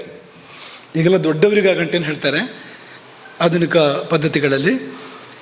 ಆದರೆ ಯುವಕನಾದ ಮೇಲೆ, 16 ವರ್ಷ ದಾಟಿದ ಮೇಲೆ, ಯುವಕನಾದ ಮೇಲೆ ಮಲಗಬೇಕಾದ ಸಮಯ ಎಷ್ಟು ಅಂದರೆ 2 ಯಾಮಗಳು ಅಂತ ಮುಖ್ಯವಾಗಿ ಹೇಳುವಂಥದ್ದು. 2 ಯಾಮಗಳ ಕಾಲ ನಿದ್ದೆಯನ್ನು ಹೇಳಿದೆ ಅಷ್ಟು ಅಂತ. 6-8 ಗಂಟೆ ಅಂತ ಹೇಳ್ತಾರೆ. ಅದು ಒಂದೊಂದು ಪ್ರಕೃತಿಗೆ ಒಂಚೂರು ಬೇರೆ ಇರ್ಬೋದು. ಸಾಧಾರಣವಾಗಿ 2 ಯಾಮ ಮುಖ್ಯವಾಗಿ ಹೇಳುವಂಥದ್ದು. 2 ಯಾಮ ಸ್ವಲ್ಪ ಹೆಚ್ಚು ಬೇಕಾಗಬಹುದು ಕೆಲವರಿಗೆ. ಅದನ್ನು ನೋಡಿಕೊಂಡು ಅದನ್ನು ಆಯಾ ದೇಹ ಪ್ರಕೃತಿಗೆ ತಕ್ಕಂತೆ ಮಾಡಬೇಕು. ನಿದ್ದೆ ಅನ್ನೋದು ಸಾರ್ವತ್ರಿಕ ನಿಯಮ ಅಲ್ಲ, ಎಲ್ಲರಿಗೂ ಒಂದೇ ಸಮಯ ಅಲ್ಲ. ಈಗಾಗಲೇ ನಾವು ಹೇಳಿದಾಗೆ ಹಸುಗೂಸುಗಳಿಗೆ ಬೇರೆ, ಶಿಶುಗಳಿಗೆ ಸ್ವಲ್ಪ ಬೆಳೆದ ಶಿಶುಗಳಿಗೆ ಬೇರೆ, ದೊಡ್ಡವರಿಗೆ ಬೇರೆ ಅಂತೆಲ್ಲ ಹೇಳಿದ್ವಲ್ಲ. ವ್ಯಕ್ತಿಗೂ ಸ್ವಲ್ಪ ಬೇರೆ ಆಗ್ಬೋದು, ನೋಡ್ಕೋಬೇಕಾಗತ್ತೆ ಅದನ್ನು. 2 ಯಾಮಗಳು ತುಸು ಮಿಗಬಹುದು ಸಂದರ್ಭವನ್ನು ಹೊಂದಿಕೊಂಡು ಅಂತ. ಇಲ್ಲಿ ಏನು ಗೊತ್ತಾಗುತ್ತೆ ನಮಗೆ ಅಂದರೆ, ಈ ಎಳೆ ನಾವು ಕೂಡ ಹಾಗೆ ಅಲ್ವಾ, ಮನುಷ್ಯ ಶಿಶುಗಳು ಅಥವಾ ಯಾವುದೇ ಈ ಕರುಗಳ ಮತ್ತೊಂದು ಪ್ರಾಣಿಗಳ ಮರಿಗಳು ಯಾವ್ದು ಬೇಕಾದ್ರೂ ಇರ್ಬೋದು, ಬೆಳೆದಂತೆ ತಾಯಿಯ ಅವಲಂಬನೆ ಕಡಿಮೆ ಆಗ್ತದೆ ಅಲ್ವಾ? ಬೆಳೆದ ಹಾಗೆ ತಾಯಿಯ ಅವಲಂಬನೆ ಕಡಿಮೆ ಆಗ್ತದೆ. ತಾಯಿ ಯಾಕೆ ಅಂದರೆ, ಈ ಭೂತಧಾತ್ರಿ ನಾವು ಬೆಳೆದಂತೆ ನಿದ್ದೆ ಅಗತ್ಯ ಕಡಿಮೆ ಆಗ್ತಾ ಬರ್ತದಲ್ಲ ನಮಗದು, ಅದನ್ನು ತೋರಿಸ್ತದೆ ಅಂತ. ಇನ್ನೊಂದು ತಾಯಿ ಅದು ಧಾತ್ರಿ ಅನ್ನೋದನ್ನು ಅದು ತೋರಿಸ್ತದೆ ಅಂತ. ಈಗ ನೀವು ಕೇಳ್ತೀರಿ ಸಿಟ್ಟು ಮಾಡ್ಕೊಂಡು, ನಿಮಗೆ ಯಾರು ಹೇಳಿದ್ರು 2 ಯಾಮ ನಿದ್ದೆ ಅಂತ? ನಿಮಗೆ ಯಾರು ಹೇಳಿದ್ರು 2 ಯಾಮ ಅಂದರೆ ಭಾರಿ ಕಡಿಮೆ ಆಯಿತು ಅಂತಂದರೆ, ಅದನ್ನು ದೊಡ್ಡವರೇ ಹೇಳಿದ್ದಾರೆ ಅದನ್ನು. ಮಧ್ಯಮವು ಯಾಮವು ಶಯಾನೋ ನಾಭಸೀದತಿ. ಮಧ್ಯಮವು ಯಾಮವು, ಮಧ್ಯಮ ಯಾಮಗಳಲ್ಲಿ ಅದು 2. ಮಧ್ಯಮವು ಯಾಮವು ದ್ವಿವಚನ, ಅದು 2 ಯಾಮಗಳು. ಶಯಾನಃ ನಾಮಸೇದತಿ ಎಂದು ನಾಶವಾಗೋದಿಲ್ಲ. ಮಧ್ಯಮವು ಯಾಮವು ಅಂತ ಯಾಕೆ ಹೇಳಿದ್ರು ಅಂದರೆ, ರಾತ್ರಿಗೆ ಸೂರ್ಯಾಸ್ತದಿಂದ ಸೂರ್ಯೋದಯಕ್ಕೆ, ರಾತ್ರಿ ಅಂದರೆ ನಿಜವಾಗಿ ಒಂದು ಯಾಮ ಕಳೆದ ಮೇಲೆ ಶುರು ಅಂತ ಲೆಕ್ಕ. ಹಾಗೆ ನೋಡಿದರೆ ನಿಶೀಥ ಕಾಲ ಅಂತ ಹೇಳುವಂಥದ್ದು ಒಂದು ಯಾಮ ಕಳೆದ ಮೇಲೆ. ಅದರ ಅಸ್ತದಿಂದ ಉದಯಕ್ಕೆ ತಗೊಂಡ್ರೆ ಅದನ್ನು 4 ಪಾಲು ಮಾಡಬೇಕು ನಾವು. 4 ಯಾಮಗಳು, ಅದು 4 ಪಾಲು ಮಾಡಿದಾಗ ಮೊದಲನೇ ಯಾಮ ಬಿಡಬೇಕು, ಕೊನೆಯ ಯಾಮ ಬಿಡಬೇಕು. ಮಧ್ಯದ 2 ಯಾಮಗಳು ಅಂತ. ಮೊದಲನೇ ಯಾಮ ಬಿಡಬೇಕು, ಯಾಕೆಂದರೆ ಮೊದಲನೇ ಯಾಮದ ಆರಂಭ ಅದು ಸಂಧ್ಯಾಕಾಲ ಆಗಿರ್ತದೆ. ಈಗ ಸಂಧ್ಯಾನುಷ್ಠಾನಗಳನ್ನು ಮಾಡಬೇಕು, ಭಗವಂತನಿಗೆ ಅಭಿಮುಖ ಆಗಬೇಕು, ಧ್ಯಾನ ಮಾಡಬೇಕು ಆ ಸಮಯದಲ್ಲಿ. ಆಮೇಲೆ ಆಹಾರದ ಕಾಲ ಬಂತು. ಆಹಾರ ಆದಮೇಲೆ ಇಷ್ಟು ಸಮಯ ಬಿಡಬೇಕು ಅಂತಿದೆ. ಸೀದ ತಟ್ಟೆಯಿಂದ ಹಾಸಿಗೆಗೆ ಅಂತಲ್ಲ, ಅದು ಮಧ್ಯದಲ್ಲಿ ಸ್ವಲ್ಪ ಕಾಲ ಬಿಡಬೇಕು ಅಂತ, ಊಟದ ಬಾಳೆಯಲ್ಲಿ ಇನ್ನು ನೇರವಾಗಿ ಹಾಸಿಗೆಗೆ ಹೋಗೋ ಹಾಗಿಲ್ಲ ಅಂತ. ಈ ಅವಧಿ ಇದೆಯಲ್ಲ, ಇದು ಸುಮಾರು ಒಂದು ಪ್ರಹರವೇ ಆಗ್ತದೆ ಅಂತ, ಒಂದು ಯಾಮದ ಸಮಯ ಅಂತ, ಪ್ರಥಮ ಪ್ರಹರ ಆಗ್ತದೆ ಇದರಲ್ಲಿ ಅಂತ. ಇದು ಕಳೆದ ಮೇಲೆ ನಿದ್ದೆ ಮಾಡುವಂಥದ್ದು, ಇದು ಕಳೆಯುವಾಗ ನಿದ್ದೆ ಮಾಡುವಂಥದ್ದು ಅಂತ. ಮೊದಲನೇ ಯಾಮ ಕಳೆಯುವಾಗ ಅಥವಾ ಕೊನೆ ಸಮಯ ಅಂತ ಅಂದ್ಕೊಳ್ಳಿ ನೀವು ಅಂತ.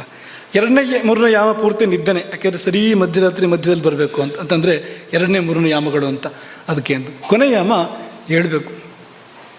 ರಾಮನ ಬಗ್ಗೆ ವಾಲ್ಮೀಕಿಗಳು ಹೇಳುವಂಥದ್ದು, ಏಕಯಾಮಾವಶಿಷ್ಟಾಯಾಮ್ ರಾತ್ರವು ಪ್ರತಿ ವಿಬುದ್ಧ ಸಹ.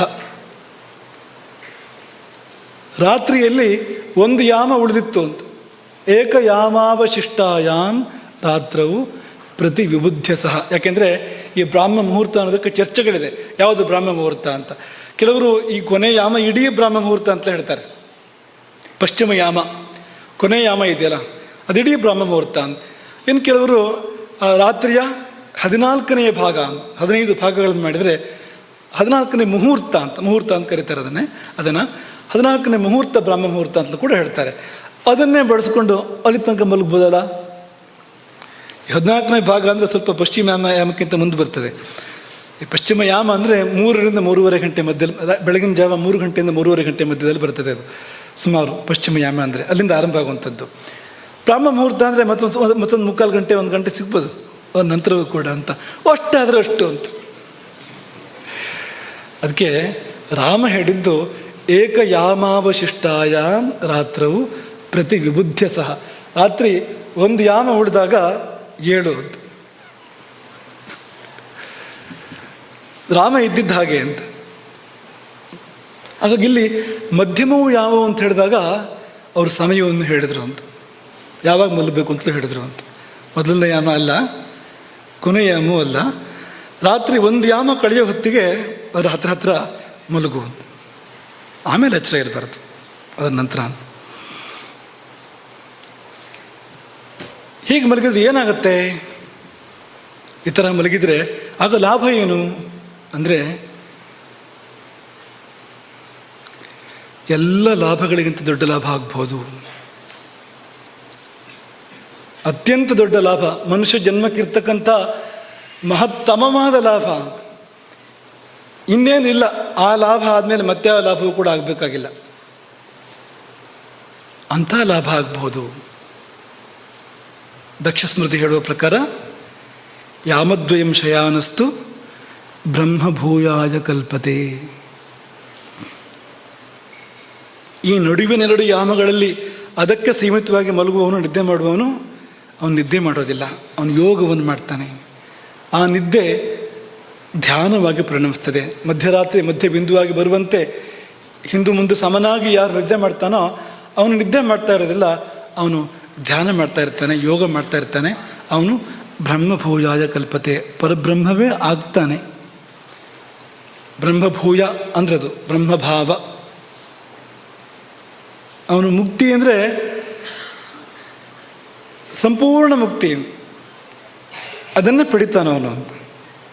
ಅಲ್ಲಿವರೆಗೆ ವ್ಯಾಪ್ತಿ ಇದೆ ಅದಕ್ಕೆ ನಿದ್ರೆಗೆ. ಹಾಗಾಗಿ ಮಲ್ಕೊಂಡಲ್ಲೇ ಸಂಪಾದನೆ ಮಾಡು ಹಣನ, ಮಲ್ಕೊಂಡಲ್ಲೇ ಆಯುಷ್ ಜಾಸ್ತಿ ಮಾಡ್ಕೊಂತಲೇ ಹೇಳಿದ್ವಲ್ಲ, ಇದು ನೋಡಿ, ಇದು ನಿಜವಾದ ಅಂದರೆ ನಿಧಿ ಸಿಕ್ಕೋದು ಅಂದರೆ ಇದು ಅಂತ.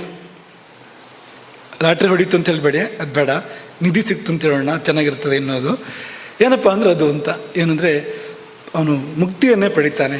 ಬೇರೆ ಸಾಧನೆ ಬೇಕಾಗದೆ ಹೋಗ್ಬೋದು ಅವನಿಗೆ, ಅದು ಸರಿಯಾದರೆ ಅದೇ ಸಾಕಾಗ್ಬೋದು ಅಂತ. ಅದರಲ್ಲೇ ಎಲ್ಲವೂ ಕೂಡ ಆಗ್ಬೋದು. ಅಂದರೆ ನಿಸರ್ಗ ಹೇಗಿದೆ ಅಂದರೆ, ನೀವು ಎಲ್ಲೆಲ್ಲಿ ಹೋದರೂ ಅಲ್ಲಲ್ಲೇ ಮುಕ್ತಿಗೆ ದಾರಿಗಳನ್ನ ಇಟ್ಟಿರ್ತದೆ. ಅದು ನೀವು ಊಟ ಮಾಡಿದರೆ ಅಲ್ಲೇ ಮುಕ್ತಿಗೆ ದಾರಿ ಇದೆ. ಆಹಾರ ಶುದ್ಧವು ಸತ್ವಶುದ್ಧವು ಧ್ರುವ ಸ್ಮೃತಿ ಸ್ಮೃತಿಲಂಬೆ ಸರ್ವಗ್ರಂಥೀನಾಂ ವಿಪ್ರಮೋಕ್ಷ. ಅದು ಸರಿಯಾದರೆ ಮುಕ್ತಿಗೆ ಕರ್ಕೊಂಡು ಹೋಗ್ತದೆ. ಅದು ನಿದ್ದೆ ಸರಿಯಾದರೆ ಅದು ಮುಕ್ತಿಗೆ ಕರ್ಕೊಂಡು ಹೋಗ್ತದೆ ನಮ್ಮನ್ನು. ಹಾಗೆ ಎಚ್ಚರದ ಸಮಯ ನಾವು ಸರಿಯಾಗಿದ್ದರೆ, ಕರ್ಮವನ್ನು ಬ್ರಹ್ಮಾರ್ಪಣೆ ಮಾಡ್ತಾ ನಾವು ಎಚ್ಚರವಾಗಿದ್ದರೆ ಅದು ಮುಕ್ತಿಗೆ ಕರ್ಕೊಂಡು ಹೋಗ್ತದೆ ನಮ್ಮನ್ನು. ಕರ್ಮವು ಕೂಡ ಮುಕ್ತಿಗೆ ನಮ್ಮನ್ನು ಕರ್ಕೊಂಡು ಹೋಗ್ತದೆ. ಎಲ್ಲವೂ ಪ್ರತಿಯೊಂದು ಒಂದು ಜೀವನದಲ್ಲಿ ಏನೇನಿದೆಯೋ ಅವೆಲ್ಲವೂ ಕೂಡ ನಮ್ಮನ್ನು ಮುಕ್ತಿಗೆ ಕರ್ಕೊಂಡು ಹೋಗುವಂಥದ್ದು. ಹಾಗಾಗಿ ಹೇಗೆ ನಿದ್ದೆ ಮಾಡಬೇಕು ಅಂತ ಹೇಳಿದ್ದಾರೆ ಅಂದರೆ, ಸಮಾಧಿ ಮಾಸ್ಥಾಯ ಅಂತ ಹೇಳ್ತಾರೆ. ಅಂದರೆ ನಿದ್ದೆಗಿಂತ ಮುಂಚೆ ಧ್ಯಾನ ಮಾಡು, ಸಮಾಧಿಗೆ ಹೋಗು, ಹಾಗೆ ನಿದ್ದೆಗೆ ಹೋಗು ಅಂತ. ಇದು ಉತ್ತಮ ಪಕ್ಷ ಅಂತ. ಅಂದರೆ ಧ್ಯಾನದಿಂದ ನಿದ್ದೆಗೆ ಹೋಗುವಂಥದ್ದು. ಸಮಾಧಿ ಮಾಸ್ಥಾಯ ಅಂದರೆ ಧ್ಯಾನದ ತುದಿ ಮುಟ್ಟಿ ಹಾಗೆ ನಿದ್ದೆಗೆ ಹೋಗುವಂಥ ಅಲ್ಲಿವರೆಗೆ ಹೇಳಿಬಿಟ್ಟಿದ್ದಾರೆ ಅವರು. ಕೊನೆ ಪಕ್ಷ ನಮ್ಮ ಈಗಿನ ನಮ್ಮ ಸಾಮಾನ್ಯ ವ್ಯಾಪ್ತಿಯಲ್ಲಿ ಹೇಳೋದಾದರೆ ಧ್ಯಾನ ಮಾಡು, ಧ್ಯಾನದ ಮೂಲಕ ನಿದ್ದೆ ಹೋಗು, ಧ್ಯಾನ ಮಾಡ್ತಾ ಮಾಡ್ತಾ ನಿದ್ದೆ ಬರಲಿ ಅಂತ. ನಿನಗೇನು ಯಾವುದೋ ರಾಕ್ಷಸರ ನೆನಪು ಮಾಡ್ಕೊಂಡು ನಿದ್ದೆ ಮಾಡಬೇಡ. ನಿದ್ದೆ ಮಾಡಬೇಕಾದ್ರೆ ಯಾವುದೋ ಬೇಡದವರ ಚಲನಚಿತ್ರ ನೋಡಿದರೆ ಅಲ್ಲೇನೋ ದೇವೋ ಭೂತವೋ ಏನೋ ಮಾಡಿರ್ತಾರಲ್ಲಿ ವಿಕಾರ ಆಕಾರ, ಅದನ್ನು ನೆನಪು ಮಾಡ್ಕೊಂಡು ನಿದ್ದೆ ಮಾಡಿದರೆ ಅದೇ ಬರ್ತದೆ. ಮತ್ತು ನಿದ್ದೆ ಮಾಡಿ ಇದು ಸ್ವಪ್ನದಲ್ಲಿ ಹಾಗೆಲ್ಲ ಮಾಡಬೇಡ. ಅದರ ಬದಲು ದೆವ್ವವನ್ನೆಲ್ಲ ದೇವರನ್ನು ಧ್ಯಾನ ಮಾಡ್ತಾ ನಿದ್ದೆಗೆ ಹೋಗು. ನಮಸ್ಕೃತ್ವ ಅವ್ಯಯಂ ವಿಷ್ಣುಂ ಸಮಾಧಿಸ್ಥಃ ಸ್ವಪೇನ್ ನಿಶಿ. ನಮಸ್ಕೃತ್ವ ಅವ್ಯಯಂ ವಿಷ್ಣುಂ, ಅವ್ಯಯನಾದ ನಾಶರಹಿತನಾದ ವಿಷ್ಣುವನ್ನು ನಮಸ್ಕೃತ್ವ ನಮಸ್ಕರಿಸಿ, ಸಮಾಧಿಸ್ಥಃ ಸಮಾಧಿಸ್ಥನಾಗಿ ನಿಶಿ ಸ್ವಪೇತ್, ರಾತ್ರಿ ಹಗಲಲ್ಲ ನಿದ್ದೆ ಮಾಡ್ಬೋದು, ನಿದ್ದೆ ಮಾಡಬೇಕು. ವಿಷ್ಣು ಸ್ಮೃತಿಯಲ್ಲಿ ವೈದಿಕಾನ್ ಮಂತ್ರಾನ್ ಸಾವಿತ್ರೀಂಚ ಜಪಿತ್ವಾ, ಯಾರಿಗೆ ಅಧಿಕಾರ ಇದೆಯೋ ಅಂಥವರು ಅದನ್ನು ಬಲ್ಲವರು ವೈದಿಕ ಮಂತ್ರಗಳನ್ನು ಜಪಿಸ್ತಾ ನಿದ್ದೆಗೆ ಹೋಗಬೇಕು. ಅಥವಾ ಸಾವಿತ್ರೀಂ ಜಪಿತ್ವ, ಗಾಯತ್ರಿಯನ್ನು ಮಾಡ್ತಾ ಮಾಡ್ತಾ ನಿದ್ದೆಗೆ ಹೋಗುವ. ಸಾವಿತ್ರೀಂ ಜಪಿತ್ವ. ನಾವೆಲ್ಲ ಗಾಯತ್ರಿ ಜಪ ಮಾಡೋದಿಲ್ವಲ್ಲ, ಅಂದರೆ ಮಂಗಲ ಶ್ರುತಂ, ಯಾವುದಾದ್ರೂ ಮಂಗಲಕರವಾದ ಶಬ್ದವನ್ನು ಕೇಳ್ತಾ ನಿದ್ದೆ ಮಾಡು. ಶಂಖಂಚ, ವಾ ಅಂತ ಹೇಳಿಲ್ಲ, ಅದೋ ಇದು ಮತ್ತೊಂದು, ಅದು ಮಾಡು ಇದು ಮಾಡು ಇನ್ನೊಂದು ಮಾಡು ಅನ್ನೋ ಥರ ಹೇಳ್ತಾ ಇದ್ದಾರೆ. ಶಂಖಂಚಾನ್, ಶಂಖನಾದ, ಶಂಖಧ್ವನಿಯನ್ನು ಕೇಳ್ತಾ ಕೇಳ್ತಾ ನಿದ್ದೆ ಮಾಡು. ಇಷ್ಟೆಲ್ಲ ಮಾಡಿಕೊಂಡು ಶಂಖಂಚ ಶೃಣ್ವನ್ ದಕ್ಷಿಣ ಶಿರಸ್ವಪೇತ್, ದಕ್ಷಿಣ ಶಿರಾಸ್ವಪೇತ್, ದಕ್ಷಿಣಕ್ಕೆ ತಲೆ ಇಟ್ಟು ಮಲ್ಕೋ. ವಿಷ್ಣು ಸ್ಮೃತಿ ಇದು. ಎಲ್ಲ ಈ ಸ್ಮೃತಿಗಳು ಒಂದಲ್ಲ ಎರಡಲ್ಲ ಇಷ್ಟೆಲ್ಲ ಹೇಳ್ಬಿಟ್ಟಿವೆಯಲ್ಲ. ಅಂದರೆ ಇದೆಲ್ಲ ಅದನ್ನೇ ಹೇಳ್ತಾ ಇರೋದು. ಇಷ್ಟೆಲ್ಲ ಆದರೆ ಏನಪ್ಪ ಆಗೋದು ಅಂದರೆ ಮತ್ತೆ ಶಂಕರಾಚಾರ್ಯರು ಬರ್ತಾರೆ. ನಿದ್ರಾ ಸಮಾಧಿ ಸ್ಥಿತಿ, ಶಂಕರಾಚಾರ್ಯರ ವಾಣಿ. ನಿದ್ರಾ ಸಮಾಧಿ ಸ್ಥಿತಿ ಯಾವಾಗ ಆಗೋದು ಅಂದರೆ ಹೀಗೆ ಮಾಡಿದಾಗ ಅದು ಆಗುವಂಥದ್ದು. ಹಾಗಾಗಿ ನಿದ್ದೆ ಅಂದರೆ ಅದು ಸಮಯ ಹಾಳು ಅಂತ ಅನ್ಕೋಬಾರ್ದು. ಅನೇಕರು ಹಾಗೆ ಅಂದ್ಕೊಂಡಿದ್ದಾರೆ, ತುಂಬ ಕೆಲಸ ಮಾಡ್ತೇವೆ ಅಂತ ಅಂದ್ಕೊಂಡಿರೋರು. ನಿದ್ದೆ ಅಂದರೆ ಸುಮ್ಮನೆ ಸಮಯ ಹಾಳು ಅಂತ ಅಂದ್ಕೊಂಡು ಆ ಹೊತ್ತಲ್ಲೂ ಕೆಲಸ ಮಾಡ್ತೇನೆ ಅಲ್ಲದು. ನಿದ್ದೆಯಿಂದ ಆಗ್ತಕ್ಕಂಥ ಲಾಭವನ್ನು ಬೇರೆ ಯಾವ ಕೆಲಸವೂ ಕೂಡ ಕೊಡೋಕ್ಕೆ ಸಾಧ್ಯ ಇಲ್ಲ. ಅದೊಂದು ಪುಟ್ಟ ಸನ್ಯಾಸ ಇದ್ದ ಹಾಗೆ ಎಲ್ಲವನ್ನು ಬಿಡ್ತೇವೆ. ಆ ಸಮಯದಲ್ಲಿ ನಾವು ನಿದ್ದೆ ಮಾಡುವಾಗ ಎಲ್ಲವನ್ನು ತ್ಯಾಗ ಮಾಡ್ತೇವೆ. ತ್ಯಾಗ ಮಾಡಿ ಹೋಗ್ತದೆ ತಾನಾಗಿ. ಹೆಂಡತಿ, ಮಕ್ಕಳು, ದುಡ್ಡು, ಕಾಸು, ಅಥವಾ ಗಂಡ, ಮಾವ, ಅತ್ತೆ ಏನಾದರೂ ಇದೆಯಾ ಆ ಸಮಯದಲ್ಲಿ? ಈ ಸೀರೆ, ಆ ಅಂಗಿ ಏನಾದರೂ ಇದೆಯಾ ಅವಾಗ? ಏನಿಲ್ಲ ಅಂತ. ಇವನು ಬೈದಿದ್ದು, ಅವನು ಹೊಗಳಿದ್ದು ಯಾವುದು ನೆನಪಿಲ್ಲ ಅಂತ, ಹೋಯ್ತು ಎಲ್ಲದೂ ಕೂಡ ಅಂತ. ಅದೊಂದು ಸನ್ಯಾಸ, ಅದೊಂದು ಬಗೆಯ ಸಮಾಧಿ ಅದು ನಿದ್ದೆ ಅನ್ನೋದು ಕೂಡ ಅಂತ. ಹಾಗಾಗಿ ಅಲ್ಲೊಂದು ರೀತಿ ಆತ್ಮದ ಪ್ರಾಥಮಿಕ ಪರಿಚಯ ಆಗುವಂಥ ಸ್ಥಳ ಅದು. ಆತ್ಮ ಹೇಗಿರ್ತದೆ, ಆತ್ಮಾನುಭವ ಹೇಗಿರ್ತದೆ ಅಂತಂದರೆ ಈ ಒಂದು ಉದಾಹರಣೆ ಕೊಡಿದ್ದಾರೆ. ಈ ತರಹ ಇದಕ್ಕಿಂತ ತುಂಬ ಚೆನ್ನಾಗಿ ಅಂತ. ನಿದ್ದೆಯಲ್ಲಿ ಒಂದು ಸುಖ ಇದೆಯಲ್ಲ, ಗಾಢ ನಿದ್ದೆಯಲ್ಲಿ, ಅದೇ ತರಹ ತುಂಬ ಕೋಟಿ ಪಾಲು ಉತ್ಕೃಷ್ಟ ಅದಕ್ಕಿಂತ ಅಂತ. ಹಾಗೆ ಅಂದ್ಕೊಳ್ಳಿ. ನಿದ್ದೆಯನ್ನೇ ಎಷ್ಟು ಆಸೆ ಪಟ್ಟು ಮಾಡ್ತೇವೆ ನಾವು ಅಲ್ವಾ? ಅದು ಹೇಗಿರ್ಬೋದು?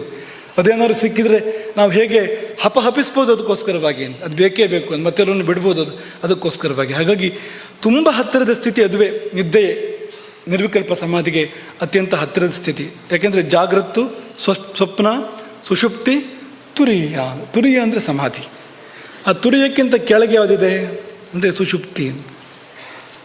ಹತ್ತಿರ ಇರುವಂಥದ್ದು ಇದು, ತುಂಬ ಹತ್ತಿರ ಇರುವಂಥದ್ದು, ಧ್ಯಾನಕ್ಕೆ ಉದಾಹರಣೆ ಆಗಬಲ್ಲಂಥದ್ದು. ಅದು ಆತ್ಮದ ಪರಿಚಯವೂ ಆಗತ್ತೆ ಅಲ್ಲಿ ನಿದ್ದೆಯಲ್ಲಿ, ಮಾಯೆಯ ಪರಿಚಯವೂ ಆಗತ್ತೆ. ಏನೂ ಗೊತ್ತಾಗ್ತಾ ಇಲ್ಲ, ಮಾಯೆದು ಏನೊಂದು ಗೊತ್ತಾಗಿರಲಿಲ್ಲ. ಸುತ್ತ ಏನು ಗಲಾಟೆ ಐತೆ ಅಂತ ಗೊತ್ತೇ ಇಲ್ಲ ನನಗೆ, ಮಾಯೆದು. ಹಾಗಾಗಿ ಆತ್ಮದ ಪರಿಚಯ, ಮಾಯೆಯ ಪರಿಚಯ ಎರಡೂ ಒಟ್ಟಿಗೆ ಆಗಬೇಕು ಅಂದರೆ ಒಳ್ಳೆ ನಿದ್ದೆ ಮಾಡಿ. ಅಲ್ಲಿ ಎರಡೂ ಕೂಡ ಆಗೋದಕ್ಕೆ ಸಾಧ್ಯ ಇದೆ. ಹಾಗಾಗಿ ತಾಯಿ ಬರುವಳು ರಾತ್ರಿ ನಿದ್ರೆಯಾಗಿ, ಸಕಾಲದಲ್ಲಿ ಬಂದಾಗ ದೇವಿಯನ್ನು ನಾವು ಸಕ್ರಮವಾಗಿ ಸ್ವಾಗತ ಮಾಡಬೇಕು. ಪೂಜೆಯ ನಿಯಮಗಳನ್ನು ಪಾಲನೆ ಮಾಡಬೇಕು. ಪೂಜಾ ಸ್ಥಳ ಶಾಂತವಾಗಿರಬೇಕು. ಇಲ್ಲದೇ ಇದ್ದರೆ ಪೂಜೆ ಆಗೋದಿಲ್ಲ. ನಿದ್ದೆ ಅನ್ನೋ ಪೂಜೆ ಆಗೋದೇ ಇಲ್ಲ. ಶಾಂತ ಸ್ಥಳ ಅಲ್ಲದೆ ಇದ್ದರೆ ನಿದ್ದೆ ಬರೋದು ಹಾಗೆ. ಹಾಗಾಗಿ ಪೂಜೆ ಆಗೋದಿಲ್ಲ. ಅಷ್ಟಾವಕ್ರವಾಗಿ ಮಲಗಬಾರ್ದು, ಎಂಟ್ರಂಕಿ ಹಾಗೆಲ್ಲ ಮಾಡ್ಕೊಂಡು ಮಲಗಬಾರ್ದು. ಹೀಗೆ ಹಾಸಿಗೆ ಹೀಗೆ ಇವನು ಹಾಗೆಲ್ಲ ಮಲಗಬಾರ್ದು.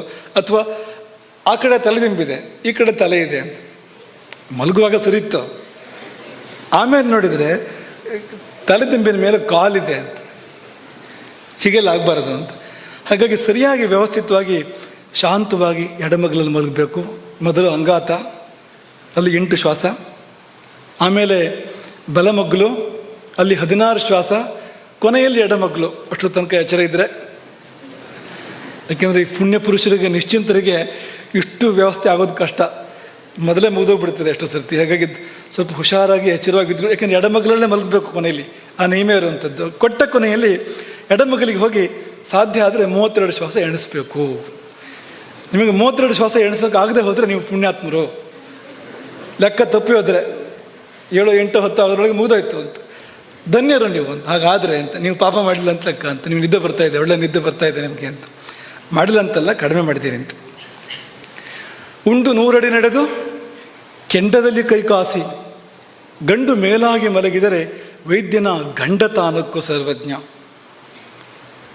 ನಮ್ಗೆ ಯಾರಿಗಾರು ವೈದ್ಯನ ಗಂಡ ಆಗಬೇಕು ಅಂತ ಅಪೇಕ್ಷೆ ಇದ್ದರೆ ಇದನ್ನು ಮಾಡಿ ಅಂತ. ಶತಪಥ ಭುಕ್ತ್ವ ಶತಪಥಂ ವ್ರಜೇತ್, 100 ಹೆಜ್ಜೆ ನಡಿಬೇಕು ಊಟ ಆದಮೇಲೆ. ಕೆಂಡದಲ್ಲಿ ಕೈ ಕಾಸಿ, ಆ ಕೆಂಡ ಅಂತ ಏನಾದ್ರು ನಿಮಗೆ ಇದ್ದರೆ, ಇವತ್ತು ಕೆಂಡ ಅನ್ನೋದು ಬರೀ ಕಥೆಯಲ್ಲಿ ಮಾತ್ರ, ಕಥೆ ಪುಸ್ತಕದಲ್ಲಿದೆ ಅಂತ. ಮನೆಯಲ್ಲಿರ್ತಕ್ಕಂಥ ಅನಿಲದ ಒಲೆಯಲ್ಲಿ ಕೆಂಡ ಎಲ್ಲಿಂದ? ದುಃಖಿಸಿ ನಾವೇ ಕೆಂಡ ಆಗಬೇಕು, ಹೋಯ್ತಲ್ಲ ಅದು ಯಾವುದು ಇಲ್ವಲ್ಲ ಅಂತಷ್ಟು ಬಿಟ್ಟರೆ ಅಲ್ಲೇನು ಕೆಂಡ ಇಲ್ಲ ಅಂತ. ಹಾಗಾಗಿ ಕೆಂಡದಲ್ಲಿ ಕೈ ಕಾಸಿ, ಗಂಡು ಮೇಲಾಗಿ ಅಂದರೆ ಈ ಬಲಭಾಗ ಗಂಡು ಭಾಗ, ಎಡಭಾಗ ಹೆಣ್ಣು ಭಾಗ ಶರೀರದಲ್ಲಿ. ಹಾಗಾಗಿ ಪುರುಷ ಭಾಗ ಮೇಲಾಗಿ ಬರುವಂತೆ ಮಲ್ಕೋಬೇಕು. ಏನಪ್ಪ ನಮ್ಮ ಹೆಣ್ಮಕ್ಳನ್ನ ಈ ಥರ ನೀವು ತಾತ್ಸಾರ ಮಾಡ್ತೀರಲ್ಲ, ನೀವು ಎಲ್ಲಿ ಹೋದರೂ ಹೀಗೆ ಅಂತ ನೀವು ಬೇಜಾರು ಮಾಡ್ಕೊಳ್ಬೇಡಿ. ಏಳುವಾಗ ಹೆಣ್ಣು ಭಾಗ ಮೇಲಾಗಿ ಹೇಳುವಂಥದ್ದು. ಯಾಕೆಂದರೆ ಬಲಮಗ್ಲಾಗಬೇಕು ಏಳುವಾಗ. ಬಲಮಗ್ಲಾದಾಗ ಈ ಎಡಭಾಗ ಮೇಲಕ್ಕೆ ಬರಬೇಕು, ತಾನೇ ತಾನಾಗಿ ಸಹಜವಾಗಿ ಬರ್ತದೆ. ಯಾಕೆಂದರೆ ಎಚ್ಚರ ಆಗುವಾಗ ಯಾವ ನಾಡಿ ಇದ್ದರೂ ಏಳುವಾಗ, ಎದ್ದೇಳುವಾಗ ಚಂದ್ರನಾಡಿ ಬರಬೇಕು. ಹೇಗಿದ್ರು ಬರಬೇಕು ಅಂದರೆ ಎಡಗಡೆಗೆ ಶ್ವಾಸ ಬರಬೇಕು ಅಂದರೆ ನೀವು ಬಲಮಗ್ಲಾಗಿ ಮಲಗಬೇಕಾಗ್ತದೆ ಆ ಸಮಯದಲ್ಲಿ. ಹಾಗೆ ಅಂತ ಕೊನೆಯಲ್ಲಿ ಒಂದು 4-3 ಮಾತುಗಳನ್ನು ಹೇಳಿ ಇದನ್ನು ಪರ್ಯವಸಾನ ಮಾಡ್ತೇವೆ. ಊಟಕ್ಕೂ ಮತ್ತು ನಿದ್ದೆಗೂ ಸಂಬಂಧ ಇದೆ ಅಂತ ಹೇಳಿದ್ವು. ಚೂರು ಹೇಳಿ ಇದನ್ನು ನಿಲ್ಲಿಸ್ತೇವೆ, ಸಮಯದ ಮಿತಿ ಇದೆ. ನೀವು ಊಟದಲ್ಲೇ ಸಿದ್ಧತೆ ಮಾಡಬೇಕು ನಿದ್ದೆಗೆ. ಏನು ಸಿದ್ಧತೆ ಅಂದರೆ, ರಾತ್ರೋಚ ಭೋಜನ ಕುರಿಯಾತ್ ಪ್ರಥಮ ಪ್ರಹರ ಅಂತಾರೆ. ಮೊದಲನೇದಾಗಿ ಊಟವನ್ನು ಬೇಗ ಮಾಡಬೇಕು, ಮೊದಲನೇ ಪ್ರಹರದಲ್ಲೇ ಮಾಡಬೇಕು, ಬೇಗ ಮಾಡಬೇಕು. ಸಾಧ್ಯ ಆದರೆ ಸೂರ್ಯಾಸ್ತಾಗ 1 ಗಂಟೆ ಆಸ್ಪಾಸಲ್ಲೇ ಊಟ ಮಾಡಬೇಕು. ಕಿಂಚಿದೂನಂ ಸಮಶ್ನೀಯಾತ್, ಸ್ವಲ್ಪ ಕಡಿಮೆ ಊಟ ಮಾಡಬೇಕು ರಾತ್ರಿ. ಭೂರಿ ಭೋಜನ ರಾತ್ರಿಗೆ ಇಟ್ಕೊಳ್ಬೇಡಿ. ಇವತ್ತಿನ ಭಾಷೆಯಲ್ಲಿ ಹೇಳಬೇಕು ಅಂದರೆ ಡಿನ್ನರ್. ನಮ್ಮ ಸಂಸ್ಕೃತಿ ಅಲ್ಲ, ತುಂಬ ಅನಾಹುತವನ್ನು ಮಾಡ್ತದೆ ಡಿನ್ನರ್ ಅದು ಅಂತ. ಅವರದ್ದು ಅವ್ಯವಸ್ಥೆ ಪೂರ್ತಿ. ಬೆಳಗ್ಗೆ ಮುಂಚೆ ಕಡಿಮೆ ಅಂದರೆ ಮೊದಲನೇ ಆಹಾರ ಕಡಿಮೆ, ನಮ್ಮಲ್ಲಿ 3 ಆಹಾರವೇ ಇಲ್ಲ, ಅದು ಬೇರೆ ಮಾತು. ಆಮೇಲೆ ಸ್ವಲ್ಪ ಜಾಸ್ತಿ, ಲಂಚ್ ಅಂದರೆ ಜಾಸ್ತಿ, ಡಿನ್ನರ್ ಅಂದರೆ ಹೊಡೆಯೋಷ್ಟು ಹೊಡಿ ಅಂತ, ಅದು ಡಿನ್ನರ್ ಅಂತ. ಅದಿಲ್ಲ. ಕಿಂಚಿತ್ ಊನಂ ಸಮಶ್ನೀಯ, ಸ್ವಲ್ಪ ಕಡಿಮೆನೇ ಊಟ ಮಾಡುವಂತ. ಅದರಲ್ಲಿಯೂ ದುರ್ಜರಂ ತತ್ರ ವರ್ಜಯೇತ್, ಜೀರ್ಣಕ್ಕೆ ಕಷ್ಟ ಎನ್ನುವಂಥದ್ದನ್ನು ತಿನ್ನಬೇಡ ಅಂತ. ಒಳ್ಳೆ ಬೋಂಡ ಮಾಡಿದ್ದಾರೆ, ಘಮಿಸ್ತಾ ಇದೆ ಅಂದರೆ ರಾತ್ರಿಗೆ ಬೇಡ ಅಂತ ಹೇಳಬೇಕು. ನೀವು ಮಧ್ಯಾಹ್ನ ಮಾಡಿ ಏನಿದ್ರು, ರಾತ್ರಿಗೆ ಬೇಡ. ಮೈಸೂರು ಪಾಕ್ ರಾತ್ರಿಗೆ ಬೇಡ. ಉದಾಹರಣೆ ಹೇಳ್ತಾ ಇರುವಂಥ ಹೀಗೆ ಯಾವುದು ಸ್ವಲ್ಪ ಗುರು ಅಂತ ಅನ್ಸ್ಕೊಳ್ತದೆ. ಅಂದರೆ ಗುರು ಅಂದರೆ ಏನು? ಜೀರ್ಣಕ್ಕೆ ಕಷ್ಟ ಅಂತ, ಜೀರ್ಣಕ್ಕೆ ಭಾರ, ಗುರು ಶಬ್ದಕ್ಕೆ ಭಾರ ಅಂತ ಅರ್ಥ ಇದೆ ಸಂಸ್ಕೃತದಲ್ಲಿ. ಹಾಗಾಗಿ ಯಾವುದು ಸ್ವಲ್ಪ ಭಾರ ಇದೆಯೋ, ಜೀರ್ಣಕ್ಕೆ ಸ್ವಲ್ಪ ಭಾರ ಆಗ್ತದೋ ಅಂಥದ್ದನ್ನು ರಾತ್ರಿ ಇಟ್ಕೋಬಾರದು ಅಂತ. ಯಾಕೆಂದರೆ ಅವಳು ಬರಬೇಕಲ್ಲ, ಅವಳು ಎಷ್ಟು ಅವಳ ವ್ಯವಸ್ಥೆ ಹೇಗಿದೆ ಅಂದರೆ, ಹೊಟ್ಟೆಯಲ್ಲಿ ಆಹಾರ ಇಲ್ಲ ಅಂದರೆ ನಾ ಬರೋದಿಲ್ಲ ಅಂತ ಹೇಳ್ತಾಳಂತವಳು, ಭೂತಧಾತ್ರಿ. ಉಪವಾಸ ಇದ್ದರೆ ನಾ ಬರೋಲ್ಲ ಅಂತ ಹೇಳ್ತಾಳಂತವಳು. ಹೊಟ್ಟೆ ಜಾಸ್ತಿ ತುಂಬಿಕೊಂಡಿದ್ರೆ ಆಗಲೂ ನಾ ಬರೋದಿಲ್ಲ ಅಂತ ಹೇಳ್ತಾಳಂತವಳು. ಇಷ್ಟೇ ಇರಬೇಕು. ನಾ ಬರಬೇಕು ಅಂದರೆ ಕಿಂಚಿತ್ ಊನಂ ಸಮಶ್ನೀಯ, ಸ್ವಲ್ಪ ಕಡಿಮೆ ಊಟ ಮಾಡು, ನಂಗೊಂದು ಸ್ವಲ್ಪ ಜಾಗ ಇಟ್ಕೊ, ನಾನು ಬರಬೇಕಲ್ಲ ಜಾಗ ಇಟ್ಕೊ ಅಂತ. ದುರ್ಜರಂ ತತ್ರ ವರ್ಜಯೇತ್ ಅನ್ನುವಾಗ ಆ ಗುರು ಪದಾರ್ಥಗಳನ್ನು ತಿಂದರೆ ಅದಕ್ಕೆ ಜೀರ್ಣಾಂಗಗಳು ಕಷ್ಟಪಡ್ತಾ ಇರಬೇಕಾಗತ್ತೆ. ನಿದ್ದೆ ಹೇಗೆ ಬರೋದು? ಈ ಮೊನ್ನೆ ಇದ್ರ ಬಗ್ಗೆ ನಾವೊಂದು ವೈದ್ಯ ದಂಪತಿಗಳ ಜೊತೆ ಚರ್ಚೆ ಮಾಡಿದ್ವು, ಆಧುನಿಕ ವೈದ್ಯರು. ಹೀಗೆ ನಮ್ಮ ಪಾರಂಪರಿಕ ವೈದ್ಯ ಹೀಗೆ ಹೇಳ್ತದೆ, ನೀವೇನು ಹೇಳ್ತೀರಿ ಅಂತ ಕೇಳಿದ್ವು. ಅವರೊಂದು ಒಳ್ಳೆ ಮಾಹಿತಿ ಕೊಟ್ಟರು. ಆ ಸಮಯದಲ್ಲಿ ಈ ಜೀರ್ಣಾಂಗಗಳ ವ್ಯವಸ್ಥೆಯೇ ರಾತ್ರಿ ಅದು ದುರ್ಬಲ ಆಗ್ತದಂತೆ. ಹಗಲಿನಷ್ಟು ಪರಿಣಾಮಕಾರಿಯಾಗಿ ರಾತ್ರಿ ಜೀರ್ಣಾಂಗಗಳು ಕೆಲಸ ಮಾಡೋದಿಲ್ಲ ಅಂತ, ಅರ್ಧಾಂಶವೇ ಕೆಲಸ ಮಾಡೋದು ಅಂತ. ರಾತ್ರಿ ಒಂದು ಊಟ ಜೀರ್ಣ ಆಗೋದಕ್ಕೆ, ಮಧ್ಯಾಹ್ನ ಒಂದು ಊಟ ಜೀರ್ಣ ಆಗೋದಕ್ಕೆ 4 ಗಂಟೆ ಬೇಕು ಅಂದರೆ ರಾತ್ರಿ 8 ಗಂಟೆ ಬೇಕು, ಅಷ್ಟು ವ್ಯತ್ಯಾಸ ಇದೆ ಅಂತ. ಹಾಗಾಗಿ ದುರ್ಜರಂ ತತ್ರ ವರ್ಜಯೇತ್, ನೀವು ಅದಕ್ಕೆ ಭಾರ ಆಗುವಂಥದ್ದನ್ನು ಕೊಡೋದಕ್ಕೆ ಸಂದರ್ಭ ಅಲ್ಲ ಅಂತ ಅವರು ಒಪ್ಕೊಂಡ್ರು. ಅವರು ಇದನ್ನು ಹೇಳಿದರು, ಅದೇ ಸರಿ ಇದೆ ಅಂತ. ಈ ಡೈಜೆಸ್ಟಿವ್ ಸಿಸ್ಟಮ್ಸ್ ಅಂತ ಏನು ಹೇಳ್ತಾರೆ ಅವರು, ಅದೆಲ್ಲ ಸ್ಲೋ ಡೌನ್ ಆಗುತ್ತೆ ಆ ಸಮಯದಲ್ಲಿ, ಎಲ್ಲ ನಿಧಾನ ಆಗಿಬಿಡುತ್ತೆ ಅದು. ಹಾಗಾಗಿ ಸರಿ ಇದೆ. ಬೆಳಗಿನ ಜಾವ 4 ಗಂಟೆಗೆ ತಿನ್ನಬಾರ್ದು. ಯಾಕೆ ಅಂದರೆ ಅದು ಇದಕ್ಕೆ ಬೇಕು ಸಮಯ, ಇದನ್ನೇ ಪೂರ್ತಿ ಶುದ್ಧ ಮಾಡೋದಕ್ಕೆ ಸಮಯ ಬೇಕು ಅದಕ್ಕೆ. ಅಷ್ಟೊತ್ತಿಗೆ ಮತ್ತೆ ಒಂದಷ್ಟು ಹೊತ್ತು ಹಾಕಿದರೆ ಅದೇನು ಮಾಡೋದು ಪಾಪ ಜೀರ್ಣಾಂಗಗಳು, ಹೇಗೆ ಕೆಲಸ ಮಾಡೋದು ಅಂತ ಮಾಡಬೇಡಿ ಇದನ್ನು. ಸಾಯಂ ಭುಕ್ತ್ವ ಲಘುಹಿತಂ ಅಷ್ಟಾಂಗ, ಇದು ಅಷ್ಟಾಂಗ ಸಂಗ್ರಹ ವಾಗ್ಭಟ್ರಿದ್ದು. ಹಿಂದಿನದು ಭಾವಪ್ರಕಾಶ, ಹಿಂದಿನ ಶ್ಲೋಕ. ಈ ಸಾಯಂ ಭುಕ್ತ್ವ ಲಘುಹಿತಂ, ಸಾಯಂ ಭುಕ್ತ್ವ ಲಘು ಹಿತಂ, ಲಘುವಾದದನ್ನು ಸೇವನೆ ಮಾಡು, ಹಿತವಾಗಿದ್ದನ್ನು ಸೇವನೆ ಮಾಡು. ಸಮಾಹಿತ ಮನಃ, ಸ್ವಲ್ಪ ಸಮಾಧಾನವಾಗಿರು. ಆ ಹೊತ್ತಲ್ಲಿ ದೂರದರ್ಶನದಲ್ಲಿ ಅದರ ದುರ್ದರ್ಶನ ನೋಡಬೇಡ, ನಿದ್ದೆಗೆ ತೊಂದರೆ ಆಗತ್ತೆ. ಸಮಾಧಾನವಾಗಿರೋಂಥದ್ದನ್ನೇ ನೋಡು, ಕೇಳು, ಮಾತಾಡು. ಊಟದ ನಂತರ ತುಂಬ ಉದ್ವೇಗ ಆಗುವಂಥದ್ದನ್ನು ಮಾಡಬೇಡ ಆ ಸಮಯದಲ್ಲಿ. ನಿದ್ದೆಗಿಂತ ಸ್ವಲ್ಪ ಮುಂಚೆನೇ ಆಂಗ್ಲರು ಅಥವಾ ಪಾಶ್ಚಿಮಾತ್ಯರು ವಿಂಡ್ ಡೌನ್ ಅಂತ ಹೇಳ್ತಾರೆ ಅದನ್ನು. ಸ್ವಲ್ಪ 3/4 ಗಂಟೆ 1 ಗಂಟೆ ಮುಂಚೆಯಿಂದಲೇ ಸಮಾಧಾನಕ್ಕೆ ಬಂತು ಅವರು ಹೇಳೋಕ್ಕೆ ಶುರು ಮಾಡಿದ್ದಾರೆ ಈಗ. ಹಾಗೆ ಸಮಾಹಿತ ಮನಸ್ಕನಾಗು, ಸಮಾಧಾನಗೊಳ್ಳು. ಶುಚಿಹಿ, ಶುದ್ಧನಾಗಿರು. ಶಾಸ್ತಾರ ಮನಸ್ಸಂಸ್ಮೃತ್ಯ, ಭಗವತ್ ಸ್ಮರಣೆ ಮಾಡುವಂಥ ಅರ್ಥ ಇಟ್ಕೊಳ್ಳಿ ಇಲ್ಲಿ. ಅಥ ಸಂವಿಷೇತ್, ಮತ್ತೆ ನಿದ್ದೆಗೆ ಹೋಗು ಎಂಬುದಾಗಿ ಹೇಳ್ತಾರೆ. ಅದು ಈ ಪೂರ್ವರಾತ್ರಿ ಅಂತ ಹೇಳ್ತಾರಲ್ಲ, ಈ ರಾತ್ರಿಯ ಮೊದಲ ಭಾಗ ಅದು ಕಫಕಾಲ. ಅದು ಪ್ರತಿಯೊಂದಕ್ಕೂ ಕಾಲ ಇದೆಯಲ್ವ. ನಡು ಮಧ್ಯಾಹ್ನ ಅಂದರೆ ಪಿತ್ತಕಾಲ, ಅದು ಆಗ ಊಟ ಮಾಡಬೇಕು. ಸೂರ್ಯ ನೆತ್ತಿಗೆ ಬಂದ ಹೊತ್ತಲ್ಲಿ, ರವಿ ಪಿತ್ತಕಾರಕ ಗ್ರಹ ಅಲ್ವಾ, ಅವನು ನೆತ್ತಿಗೆ ಬರೋ ಹೊತ್ತಿನಲ್ಲಿ ಒಳಗು ಆ ಪಿತ್ತಧಾತು ಪೂರ್ಣ ಒಂದು ಉಚ್ಛ್ರಾಯಕ್ಕೆ ಹೋಗ್ತದೆ. ಆಗ ಹಾಕು ಊಟವನ್ನು ಅಂತ, ಊಟ ಆಗ ಮಾಡು ಆ ಸಮಯದಲ್ಲಿ. ಬೆಳಗ್ಗೆ ಮುಂಚೆ ಮಾಡೋದಲ್ಲ, 8-9 ಗಂಟೆಗೆ ಅಲ್ಲ, ಮೇಲೆ ಬರಬೇಕು ಸೂರ್ಯ ಅಂತ, ಪಿತ್ತಕಾಲ ಬರಬೇಕು ಅಂತ. ಹಾಗೆ ಸಾಯಂಕಾಲ ಅದು ಪಿತ್ತಕಾಲ ಅಲ್ಲ, ಅದು ಕಫಕಾಲ. ಅದು ಹಾಗಾಗಿ ಕಡಿಮೆ ಊಟ ಮಾಡು, ಅಷ್ಟು ತಡೆಯೋದಿಲ್ಲ ಅಂತ. ಕಫಕಾಲದಲ್ಲಿ ಅಗ್ನಿ ಸ್ವಲ್ಪ ಮಂದ ಇರಲೇಬೇಕು.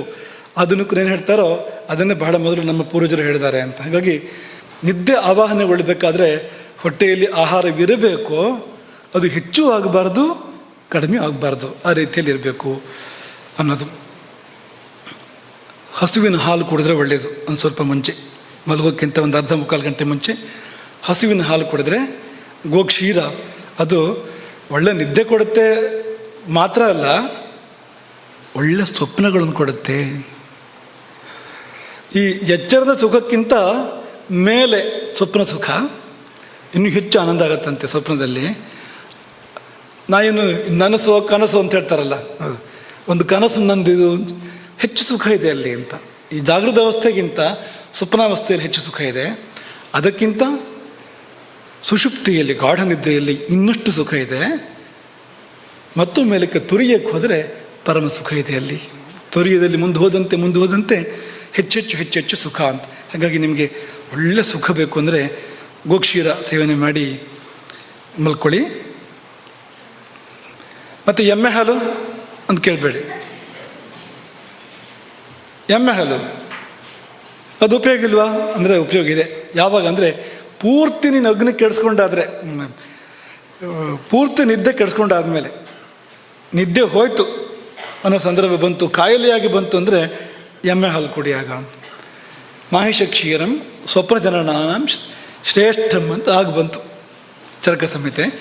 ಹೋಯ್ತು ನಿದ್ರೆ ಅಂದರೆ ತಮಗುಣ ಬೇಕು, ಕಡಿಮೆ ಆಗಿದೆ ಶರೀರದಲ್ಲಿ ಅಂತ ಅರ್ಥ. ಅದಕ್ಕೀಗ ಅಲ್ಲಿ ಅಂದರೆ ಬೇಕಾದ ತಮಗುಣವೂ ಹೋಗಿದೆ ಅಂತ. ತಮಗುಣ ಎಲ್ಲ ಹಾಳಲ್ಲ, ಬೇಕಾದ ಅಂಶ ಕೂಡ ಹೋಗಿದೆ ಅಂತ.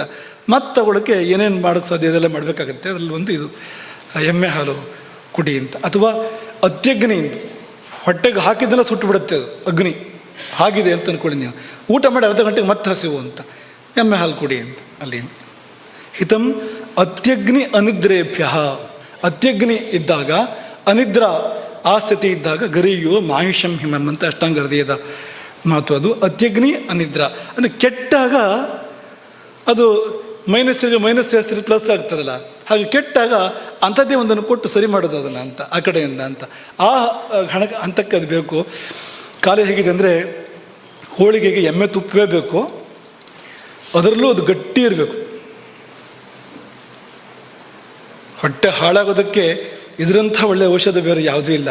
ಸರ್ವನಾಶ ಆಗಬೇಕು ಅಗ್ನಿ ಅಂದರೆ ಇದನ್ನು ಮಾಡಿ. ಈಗ ಗೋವಿನ ತುಪ್ಪ ಆದರೂ ಗಟ್ಟಿ ಇದ್ದರೆ ಒಳ್ಳೆಯದಲ್ಲ, ಅದು ಕರಗಿರಬೇಕು ಸೇವನೆ ಮಾಡಬೇಕಾದ್ರೆ. ಹೀಗಿರುವಾಗ ಎಮ್ಮೆ ತುಪ್ಪನ ಗಟ್ಟಿ ಇಟ್ಕೊಂಡು ತಿಂದರೆ, ಗಟ್ಟಿ ಅಂದರೆ ಗಟ್ಟಿ ಅಂತ ಕಲ್ಲಿನಾಗಿರಬೇಕು ಅಂತ ಹಾಗೆ ತಿಂದರೆ ಯಾತಕ್ಕೆ ಬರಬೇಕು ಅದು ಒಂದು. ಇದೆಲ್ಲ ಬುದ್ಧಿ ಕೆಟ್ಟು ಬಂದಿರತಕ್ಕಂಥ ಪದ್ಧತಿಗಳು ಹೊರತು ಸರಿಯಾದ ಕ್ರಮಗಳಲ್ಲ ಅದು ಅಂತ. ಹಾಗೆ ಇನ್ನಷ್ಟು ವಿಷಯಗಳಿದೆ, ಸಮಯದ ಮಿತಿ ಇರೋದ್ರಿಂದ ನಾವು ಹೆಚ್ಚು ಇದನ್ನು ಮುಂದುವರಿಸೋದಿಲ್ಲ. ಒಂದು ಚಿಕ್ಕ ಮಾಹಿತಿ ಜೊತೆಗೆ ಇದನ್ನು ಮುಕ್ತಾಯ ಮಾಡ್ತೇವೆ. ಊಟ ಮುಗಿದ ನಂತರ ಜೀರ್ಣ ಆಗುವ ಅವಧಿ ಇದೆಯಲ್ಲ, ಅದನ್ನು 3 ಭಾಗ ಮಾಡಬೇಕು. ಉಂಡ ನಂತರ ಜೀರ್ಣ ಆಗಲಿಕ್ಕೆ ಬೇಕಾಗುವಂಥ ಸಮಯ ಅದನ್ನು 3 ಭಾಗ ಮಾಡಬೇಕು. ಸುಮಾರು 4 ಗಂಟೆಗಳು ಅಂತ ಲೆಕ್ಕ. ಕೆಲವರಿಗೆ ಜಾಸ್ತಿ ಇರ್ಬೋದು, ಕೆಲವರಿಗೆ ಕಡಿಮೆನೂ ಇರ್ಬೋದು. ಸುಮಾರು 4 ಗಂಟೆಗಳು, 4 ರಿಂದ 5 ಗಂಟೆ ವ್ಯಕ್ತಿಯ ಮೇಲೆ ಅವಲಂಬಿತ ಇದು. ಈ 4 ಗಂಟೆ ಅಂತ ಅಂದ್ಕೊಂಡ್ರೆ ಅದನ್ನು 3 ಭಾಗ ಮಾಡಿದರೆ ಎಷ್ಟೆಷ್ಟು ಬಂತು? 1 ಗಂಟೆ 20 ನಿಮಿಷ, 1 ಗಂಟೆ 20 ನಿಮಿಷ, 1 ಗಂಟೆ 20 ನಿಮಿಷ ಬಂತಲ್ವಾ? 3 ಭಾಗ ಮಾಡಿದರೆ ಆ ಮೊದಲನೇ ಭಾಗ ಕಫಕಾಲ ಅಂತ ಹೆಸರು ಅದಕ್ಕೆ. ಕಫಧಾತು ಆಳುವಂಥ ಕಾಲ ಅದು, ಜೀರ್ಣ ಮಾಡುವ ಸಂದರ್ಭದಲ್ಲಿ, ಆಹಾರವನ್ನು ಜೀರ್ಣ ಮಾಡುವ ಸಂದರ್ಭದಲ್ಲಿ. ಎರಡನೇ ಕಾಲ ಪಿತ್ತಕಾಲ ಅಂತ, ಪಿತ್ತಕಾಲ ಅಂತ. ಮೂರನೇ ಕಾಲ ವಾತಕಾಲ. ಮೊದಲನೇ 1 ಗಂಟೆ 20 ನಿಮಿಷ ಕಫದ ಕಾಲ, ಎರಡನೇ 1 ಗಂಟೆ 20 ನಿಮಿಷ ಪಿತ್ತದ ಕಾಲ, ಮೂರನೇ 1 ಗಂಟೆ 20 ನಿಮಿಷ ವಾತದ ಕಾಲ. ಊಟ ಆಗಿ ಕಫದ ಕಾಲದಲ್ಲಿ ನಿದ್ದೆ ಮಾಡಿದರೆ ಒಳ್ಳೆ ನಿದ್ದೆ, ಪಿತ್ತದ ಕಾಲದಲ್ಲಿ ನಿದ್ದೆ ಮಾಡಿದರೆ ಕನಸು ನಿದ್ದೆ, ವಾತದ ಕಾಲದಲ್ಲಿ ನಿದ್ದೆ ಮಾಡಿದರೆ ಅದು ನಿದ್ದೆ ಅಲ್ಲ, ಅದು ಅಂಥ ನಿದ್ದೆ, ನಿಜವಾದ ವಿಶ್ರಾಂತಿ ಸಿಕ್ಕೋದಿಲ್ಲ ಅಂತ. ಅಂದರೆ ಊಟ ಆಗಿ 1-1.5 ಗಂಟೆ ಒಳಗಡೆಗೆ ನೀವು ಮಲಗೋದಾದರೆ ಊಟ ಆಗಿ ಅದು ನಿಜವಾದ ನಿದ್ದೆಯನ್ನು ಕೊಡಬಲ್ಲದು ಅದು. ಆಮೇಲೆ 1-1.5 ಗಂಟೆ ಸಮಯ ಏನಿದೆ ಮುಂದಿಂದು ಸ್ವಲ್ಪ ನಿದ್ದೆ ತೆಳುವಾಗ್ತದೆ ಅಂತ, ಕನಸು ನಿದ್ದೆ ಅಂತ. ಮುಂದಿನ 1-1.5 ಗಂಟೆ ಇದೆಯಲ್ಲ ಅದು ವಿಶ್ರಾಂತಿ ಅಲ್ಲ ಎನ್ನುವಂಥ ನಿದ್ದೆ ಅಂತ. ಹಾಗಾಗಿ ಊಟ ಆಗಿ ಅಷ್ಟು ಕಾಲ ಬಿಡಬಾರ್ದು ಅಂತ, ತುಂಬ ಕಾಲ ಬಿಡಬಾರ್ದು. ಕೂಡಲೂ ಮಲಗಬಾರ್ದು. ಊಟ ಆದ ಕೂಡಲೇ ಮಲಗಿದ್ರೆ ಬೇರೆ ಬೇರೆ ಫಲಗಳನ್ನ ಹೇಳಿದ್ದಾರೆ. ತತ್ಕ್ಷಣ ಮಲಗೋದಕ್ಕೆ ದುಷ್ಫಲಗಳನ್ನ ಹೇಳಿದ್ದಾರೆ, ತತ್ಕ್ಷಣ ಮಲಗುವಂಥದ್ದಲ್ಲ. ಆದರೆ ಸ್ವಲ್ಪ ಸಮಯ ಬಿಟ್ಟು ಮಲಗಬೇಕು. ಎಷ್ಟು ಸಮಯ ಅಂದರೆ ಈ ಕಫಕಾಲದ ಕೊನೆ ಭಾಗ ಕಫ ವೃದ್ಧಿ ಅಂತ ಹೇಳ್ತಾರೆ ಅವರು. ಅಂದರೆ ನೀವು ಈ ಮಲಗುವಿಕೆ ಅನ್ನೋದು ಕೂಡ ಒಂದು ಕಫದ ಒಂದು ಕೃತ್ಯವಾಗಿದೆ. ನಿದ್ದೆ ಮಾಡೋದೊಂದು ಕಫದ ಕೃತ್ಯವಾಗಿದೆ. ನೀವು ಆ ಹೊತ್ತಲ್ಲಿ ಮಲಗಿದರೆ ಕಫ ವೃದ್ಧಿ, ಕಫಕಾಲಿನ ಇನ್ನೊಂಚೂರು ಮುಂದಕ್ಕೆ ಹೋಗುತ್ತೆ, ಇನ್ನೊಂಚೂರು ಹೆಚ್ಚಾಗುತ್ತೆ ಅದು ಅಂತ. ಹಾಗೆ ಮಾಡ್ಕೊಂಡು ಮಲಗಬೇಕು ಅನ್ನೋದು ಇದರ ವಿಧಿ. ಸುಮಾರು 1-1.5 ಗಂಟೆ ಸಮಯ ಊಟ ಆಗಿ 1-1.5 ಗಂಟೆ ಅಂದರೆ ನಿಮ್ಮ ಸಮಯ ಅಂದಾಜು ಮಾಡ್ಕೊಳ್ಳಿ, ನಿಮ್ಗೆ ಎಷ್ಟೊತ್ತು ಬೇಕಾಗ್ಬೋದು ಅಂತ ಅಂದಾಜು ಮಾಡ್ಕೊಳ್ಳಿ. ಅದರ ಅದರ 3ನೇ ಒಂದು ಭಾಗದ ಅವಧಿಯಲ್ಲಿ ನಿದ್ದೆ ಮಾಡಿದಾಗ ಒಳ್ಳೆ ನಿದ್ದೆ ಬರೋಕ್ಕೆ ಸಾಧ್ಯ. ಹೀಗೆ ಮಾಡಿದಾಗ ಆಗೋದೇನೆಂದರೆ ಅಗ್ನಿದೀಪ್ತಿ, ರುದ್ರ ಎದ್ದು ಬರ್ತಾನೆ ಆಗ ಅಂತ.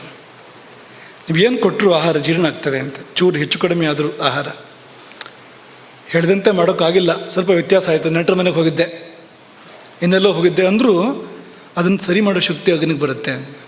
ಆ ದೋಷವನ್ನು ಸುಡುವ ಶಕ್ತಿ ಅಗ್ನಿಗಿದೆ. ಆಹಾರವನ್ನು ಮಾತ್ರ ಅಲ್ಲ, ಏರುಪೇರುಗಳನ್ನು ಸರಿ ಮಾಡೋ ಶಕ್ತಿ ಅಗ್ನಿಗಿದೆ. ಯಾವಾಗ ಬರುತ್ತೆ ಅಂದರೆ ಅದು ಈ ಸ್ಥಿತಿಯಲ್ಲಿದ್ದಾಗ, ನಿದ್ದೆ ಚೆನ್ನಾಗಿದ್ದಾಗ ಅದು ಬರೋಕ್ಕೆ ಸಾಧ್ಯ ಇದೆ, ಅದಕ್ಕೆ ಅವಕಾಶ ಇದೆ. ಅದು ಬಂದಾಗ ಆರೋಗ್ಯ ಎಷ್ಟೋ ಸುಧಾರಿಸ್ಬೋದು. ಮಾತ್ರ ಅಲ್ಲ, ದೋಷಗಳನ್ನೆಲ್ಲ ಕಳ್ಕೊಂಡು ಶುದ್ಧಾತ್ಮನಾಗಿ ಮುಕ್ತಿಯ ಕಡೆಗೆ ಹೋಗೋದಕ್ಕೂ ಕೂಡ ಸಾಧನೆಗಳನ್ನ ಒಬ್ಬ ಸಾಧಕನಾದರೆ ಅವನು ಸಾಧನೆ ಮಾಡೋದಕ್ಕೂ ಕೂಡ ತುಂಬ ಅನುಕೂಲಗಳು ಏರ್ಪಡ್ತವೆ. ಒಬ್ಬ ಒಳ್ಳೆ ಸಾಧಕ ಅಂದರೆ ಅವನಿಗೆ ನಿದ್ದೆ ಒಳ್ಳೆದು, ಸರಿಯಾದ ನಿದ್ದೆ ಬೇಕು. ಸಕಾಲದ ನಿದ್ದೆ, ವ್ಯವಸ್ಥಿತ ನಿದ್ದೆ ಇಲ್ಲದೆ ಇದ್ದರೆ ಅವನು ಏನೂ ಸಾಧನೆ ಮಾಡೋಕ್ಕೆ ಸಾಧ್ಯ ಇಲ್ಲ. ಯೋಗ ಸಾಧಕನಿಗೂ ಅತ್ಯವಶ್ಯ ಅನಿವಾರ್ಯವಾಗಿ ಬೇಕಾಗ್ತಕ್ಕಂಥದ್ದು ಈ ನಿದ್ದೆ ಎನ್ನುವಂಥದ್ದು. ಅದೇ ಯೋಗ ಸಾಧನೆಯೂ ಆಗಿಬಿಡ್ಬೋದು ಹದವರಿತು ಮಾಡಿದಾಗ. ಹಾಗಾಗಿ ರಾತ್ರಿ ಹೊತ್ತಲ್ಲಿ ಸಿದ್ಧ ಯೋಗಿನಿಯನ್ನು ಕರೆಯೋಣ. ಕರೆಯೋದೇನು ಬರ್ತಾಳೆ, ಅವಳು ಬಂದೇ ಬರ್ತಾಳೆ. ಬಾಗಿಲು ತೆರೆಯೋಣ. ಹಗಲು ಹೊತ್ತಿನಲ್ಲಿ ಕಾಲಾಗ್ನಿ ರುದ್ರನನ್ನು ಜಾಗೃತಿ ಮಾಡಿಕೊಳ್ಳೋಣ. ಪಿತ್ತ ಕಾಲ ಬಂದಾಗ ಅಥವಾ ಆಹಾರದ ಕಾಲ ಬಂದಾಗ ಕಾಲಾಗ್ನಿ ರುದ್ರನ ಜಾಗೃತಿ ಮಾಡಿಕೊಂಡ್ರೆ ಜೀವನವೇ ಕೈಲಾಸ. ಹರೇ ರಾಮ. गोकर्ण मंडलाधीश्वर श्रीमद जगत शंकराचार्य श्रीमद राघवेश्वर भारती स्वामी महाराज की